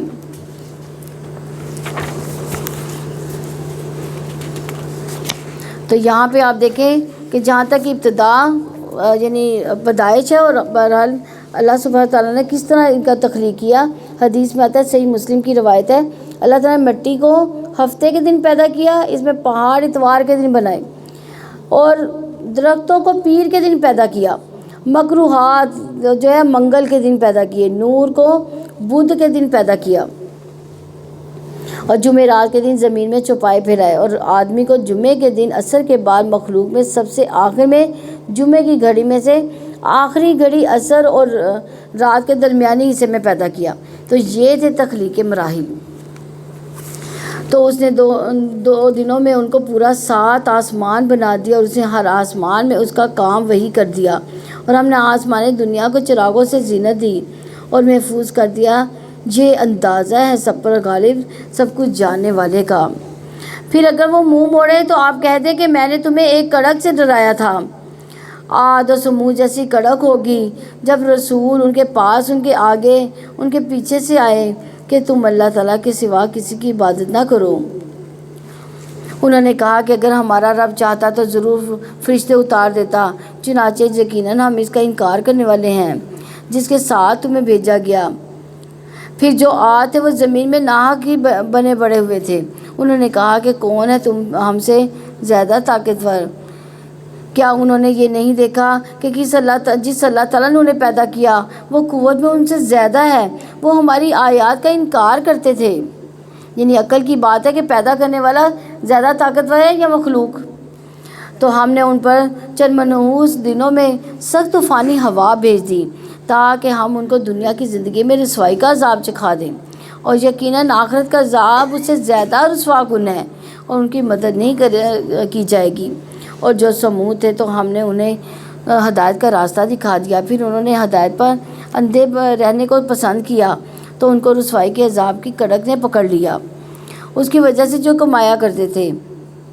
اور ہم نے ان لوگوں کو نجات دی جو ایمان لائے اور وہ ڈرا کرتے تھے۔ یعنی جو قوموں پر عذاب آیا ان میں سے پیغمبروں کو اور ایمان والوں کو باہر نکال لیا جاتا تھا۔ کیوں نکالا تھا ان کو؟ کیونکہ وہ اللہ تعالیٰ پر ایمان لائے تھے، اللہ تعالیٰ سے ڈر کر زندگی بسر کرتے تھے۔ اور جس دن اللہ تعالیٰ کے دشمن آگ کی طرف اکٹھے کیے جائیں گے پھر ان کی الگ الگ قسمیں بنائی جائیں گی، یعنی ہر گروہ جو ہے اپنے جیسے گروہ کے ساتھ ہی ہوگا، یہاں تک کہ جو ہی وہ آ جائیں گے کہ ان کے کان، ان کی آنکھیں، ان کی کھالیں ان کے خلاف گواہی دیں گی اس کا جو وہ عمل کیا کرتے تھے۔ یعنی یہ دیکھیں انسان ساری زندگی بدن کی حفاظت کرتا رہتا ہے، ایسے ہی ہے نا، بدن کی حفاظت کے لیے کیا کچھ نہیں کرتا، ایون کہ چہرے کی سکن کی حفاظت کے لیے اچھی اچھی کریمیں تک لگا لیتا ہے، بدن کو کھلاتا ہے، پلاتا ہے، ضروریات زندگی دیتا ہے۔ قیامت کے دن یہی بدن بے وفا ہو جائے گا اور یہ انسان کے خلاف گواہی دے گا، اس نے کیا برے کام کیے، کیا کھایا، کیا غلط گواہیاں دی، سب اس کے سامنے لا کھڑا کرے گا۔ اور وہ اپنی کھالوں سے کہیں گے تم نے ہمارے خلاف کیوں گواہی دی ہے؟ وہ کہیں گی ہمیں اسی اللہ تعالیٰ نے گویائی دی جس نے ہر چیز کو گویائی دی ہے، اور اس نے تمہیں پہلی مرتبہ پیدا کیا اور اسی کی طرف تم واپس چلے جاؤ گے، اور تم اس سے اس لیے نہیں چھپا کرتے تھے کہ تمہارے کان، تمہاری آنکھیں، تمہاری کھالیں تمہارے خلاف گواہی دیں گی، بلکہ تم نے تو سمجھا تھا کہ یقیناً اللہ تعالیٰ بھی بہت سے اعمال کو نہیں جانتا جو تم کرتے تھے، اور تمہارا یہی گمان جو تم نے اپنے رب کے متعلق کیا تھا اسی نے تمہیں برباد کر دیا، چنانچہ تم خسارہ اٹھانے والوں میں سے ہوگے۔ یعنی اچھے گمان کے ساتھ اچھا عمل بھی ضروری ہوتا ہے، کیونکہ گمان، خیال جو ہوتا ہے اس کو انسان کو یہ ڈرائیو کرتے ہیں۔ حسن بصری کہتے ہیں کچھ لوگوں کو ان کی آرزوؤں نے غفلت میں ڈالے ہوا ہے، یہاں تک کہ وہ دنیا سے اس حال میں نکلے کہ ان کے لیے ایک بھی نیکی نہیں رہتی۔ جب ظن ہی نہیں ہوتا، خیال ہی نہیں ہوتا نیکی کا، تو پھر نیکی کہاں سے ملے گی؟ لیکن یہ بھی یاد رکھیے کہ صرف خیال یا گمان یا آرزو یا تمنا بھی جو ہے بعض کا جنت میں نہیں لے جائے گی۔ انسان کہے مجھے جنت کی بڑی خواہش ہے، بڑا شوق ہے، تو کیا ہم جنت میں چلے جائیں گے؟ نہیں جائیں گے نا، تب تک کہ ہم اللہ تعالیٰ کے حکم کی فرما برداری نہ کریں گے، نبی صلی اللہ علیہ وسلم کے اصولوں پر نہیں چلیں گے۔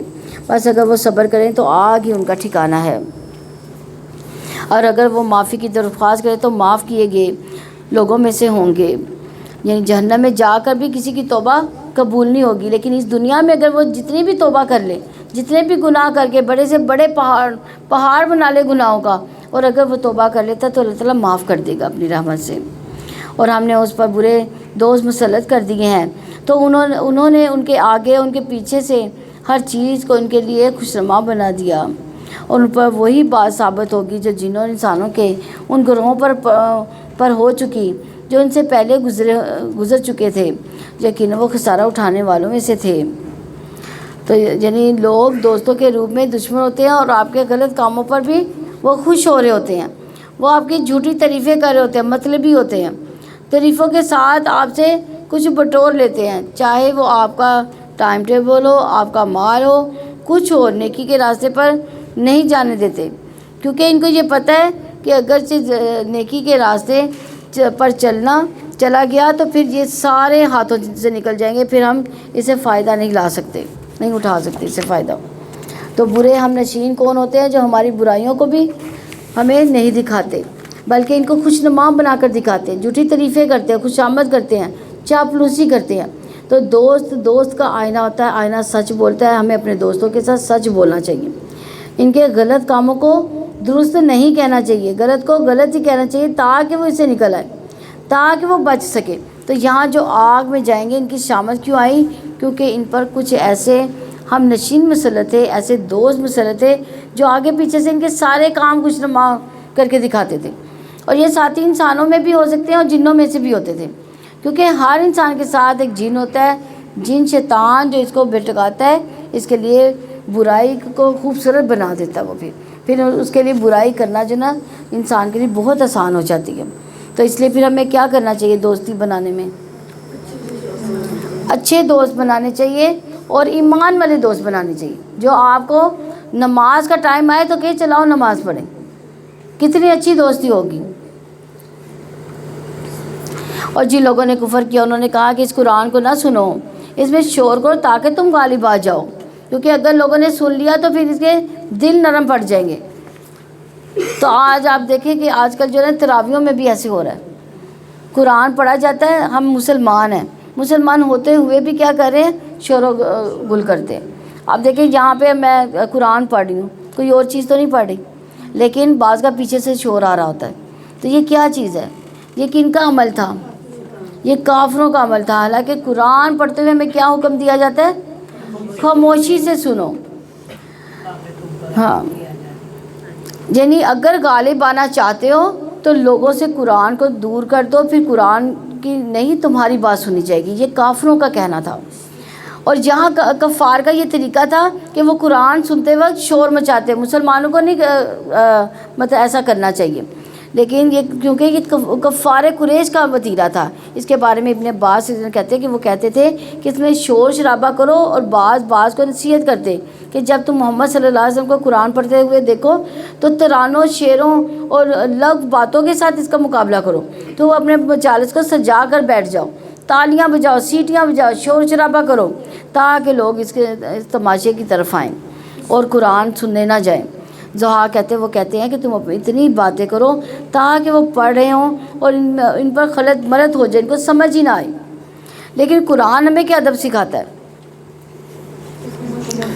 وَإِذَا قُرِئَ الْقُرْآنُ فَاسْتَمِعُوا لَهُ وَأَنصِتُوا لَعَلَّكُمْ تُرْحَمُونَ، کہ جب قرآن پڑھا جائے تو اسے کان لگا کر سنو اور چپ رہو تاکہ تم پر رحم کیا جائے۔ تو قرآن سنتے وقت غفلت اور گفتگو کی ممانعت ہے۔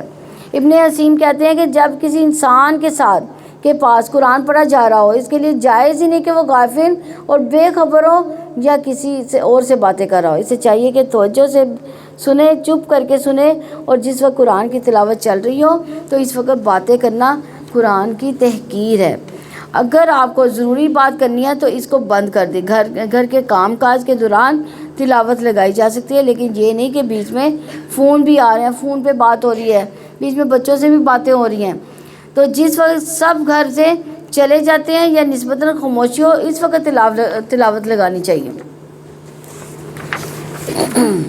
چنانچہ جنہوں نے کفر کیا یقیناً ہم انہیں سخت عذاب چکھائیں گے، اور ہم یقیناً ان کو ان کے عمل کا بدترین بدلہ ضرور دیں گے، اور جو وہ کیا کرتے تھے یہ اللہ تعالیٰ کے دشمنوں کا بدلہ آگ ہے، اور اس میں ان کے لیے ہمیشہ کا گھر ہے، اس کا بدلہ ہے جو وہ ہماری آیات کا انکار کرتے تھے۔ اور جن لوگوں نے کفر کیا وہ کہیں گے اے ہمارے رب، ان جنوں اور انسانوں میں سے وہ لوگ ہمیں دکھا دے جنہوں نے ہمیں گمراہ کیا، ہم انہیں اپنے پاؤں کے نیچے رکھیں تاکہ وہ ذلیل ہونے والوں میں سے ہو جائیں۔ اب ان کو اس وقت سمجھ آ جائے گی، اس دنیا میں سمجھ نہیں آئی، اس دنیا میں سمجھ آئی نہ آئی ایک برابر۔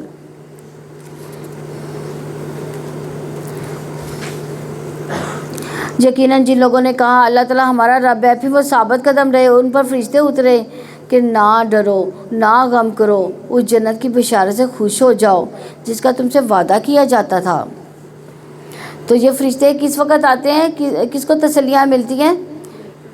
جن کے اندر یہ کہنے کے بعد کہ ہمارا رب اللہ ہے، پھر اس پر کیا کیا انہوں نے؟ قائم رہے، جم گئے، استقامت اختیار کی۔ اور یہاں ہم دیکھیں گے استقامت ہوتی کیا ہے۔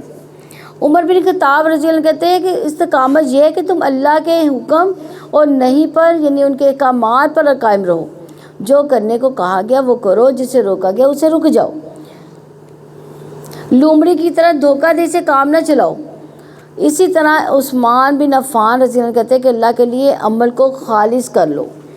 حضرت علی رضی اللہ عنہ کہتے ہیں اپنے فرائض کو ادا کرو اور جم جاؤ، جو کر رہے ہو اسے صحیح سمجھ کر کرتے جاؤ، پھر اللہ فرشتوں سے مدد کرے گا اور برکت ہوگی زندگی میں۔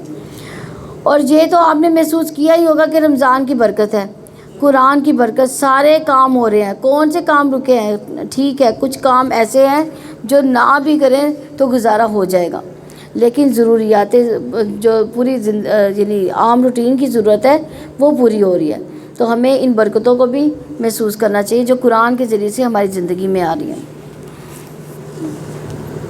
ہم دنیا کی زندگی میں بھی تمہارے ساتھی ہیں، آخرت میں بھی تمہارے لیے ہیں، وہی ہے جو تمہارے دل چاہیں گے، تمہارے دل تمہارے لیے اس میں وہ کچھ ہے جو تم طلب کرو گے۔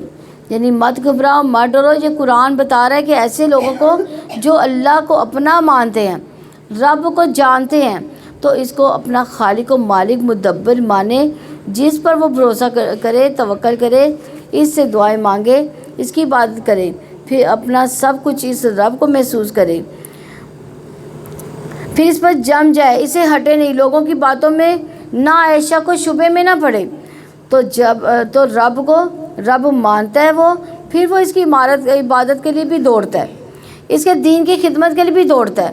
تو ایسے لوگوں کی مدد ہوتی ہے۔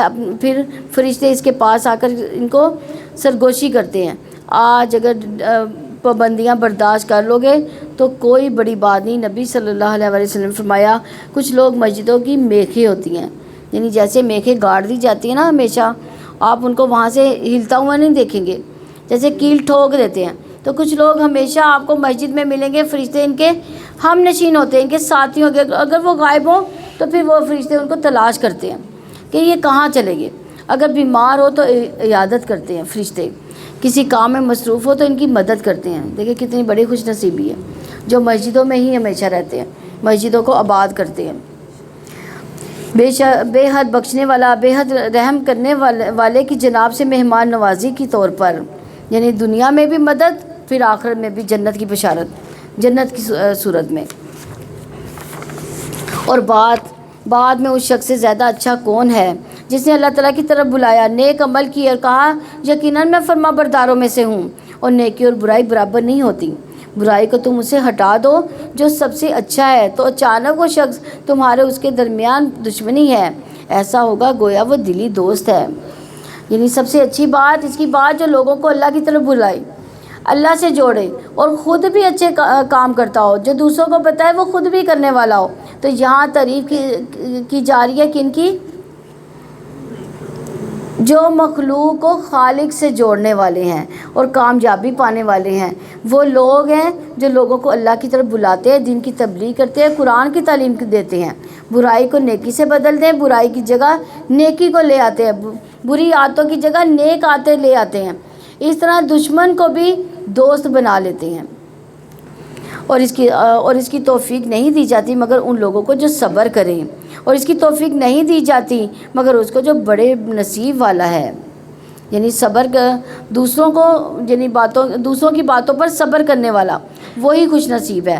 اور اگر شیطان کی طرف سے آپ کو کوئی اکساہٹ ہو تو آپ اللہ تعالیٰ کی پناہ مانگیں، یقیناً وہ سب کچھ سننے والا، سب کچھ جاننے والا ہے۔ یعنی اتنے اچھے کام کرنے والوں کو بھی وسوسہ آ سکتا ہے، وسوسہ انسان کے اندر شک اور بے یقینی پیدا کر دیتا ہے، اس کو صبر سے روک دیتا ہے، ثابت قدمی سے روک دیتا ہے، تو انسان آہستہ آہستہ اس راہ کو چھوڑنے لگتا ہے۔ تو ایسے میں اللہ سے دعا کر کے شیطان کے شر سے محفوظ رہنا چاہیے، یعنی شیطان کو برا بھلا کہنے کے بجائے کیا کریں، تعوذ پڑھیں۔ بسم اللہ کہنے سے شیطان سکڑ جاتا ہے، تعوذ پڑھنے سے اس کے حملے کا توڑ ہے یہ۔ تو اس کی نشانیوں میں سے ہے رات اور دن اور سورج اور چاند، چاند اور سورج اور چاند کو سجدہ نہ کرو بلکہ اس اللہ تعالیٰ کو سجدہ کرو جس نے انہیں پیدا کیا، اگر تم صرف اسی کی عبادت کرتے ہو۔ پھر بھی اگر وہ تکبر کریں تو جو فرشتے آپ کے رب کے پاس ہیں وہ دن رات اس کی تسبیح کرتے ہیں اور کبھی نہیں اکتاتے۔ اور اللہ تعالیٰ کی نشانیوں میں سے یہ بھی ہے، بلا شبہ آپ زمین کو بنجر دیکھتے ہیں، پھر جب ہم اس پر پانی نازل کرتے ہیں تو وہ لہلہاتی پھولتی ہے، بے شک جس نے اس کو زندہ کیا یقیناً وہی مردوں کو زندہ کرنے والا ہے، یقیناً وہ ہر چیز پر پوری طرح قدرت رکھنے والا ہے۔ یقیناً جو لوگ ہماری آیات کے بارے میں ٹیڑھے چلتے ہیں وہ ہم پر پوشیدہ نہیں رہتے، تو کیا جو شخص آگ میں ڈالا جائے گا وہ بہتر ہے یا وہ شخص جو قیامت کے دن امن کی حالت میں آئے گا؟ جو کچھ تم چاہو کرتے رہو، یقیناً وہ اس کو خوب دیکھنے والا ہے جو کچھ بھی تم عمل کرتے ہو۔ یقیناً جن لوگوں نے اس قرآن کے ساتھ کفر کیا جبکہ وہ ان کے پاس آ گیا، حالانکہ یقیناً وہ ایک باعزت کتاب ہے، باطل اس کے پاس نہ اس کے آگے سے آ سکتا ہے نہ اس کے پیچھے سے، کمال حکمت والے تمام خوبیوں والے کی جناب سے نازل کردہ ہے۔ آپ کو نہیں کہا جائے گا مگر وہی جو آپ سے پہلے رسولوں کو کہا جاتا تھا، یقیناً تمہارا رب بڑی بخشش والا اور بہت دردناک عذاب والا ہے۔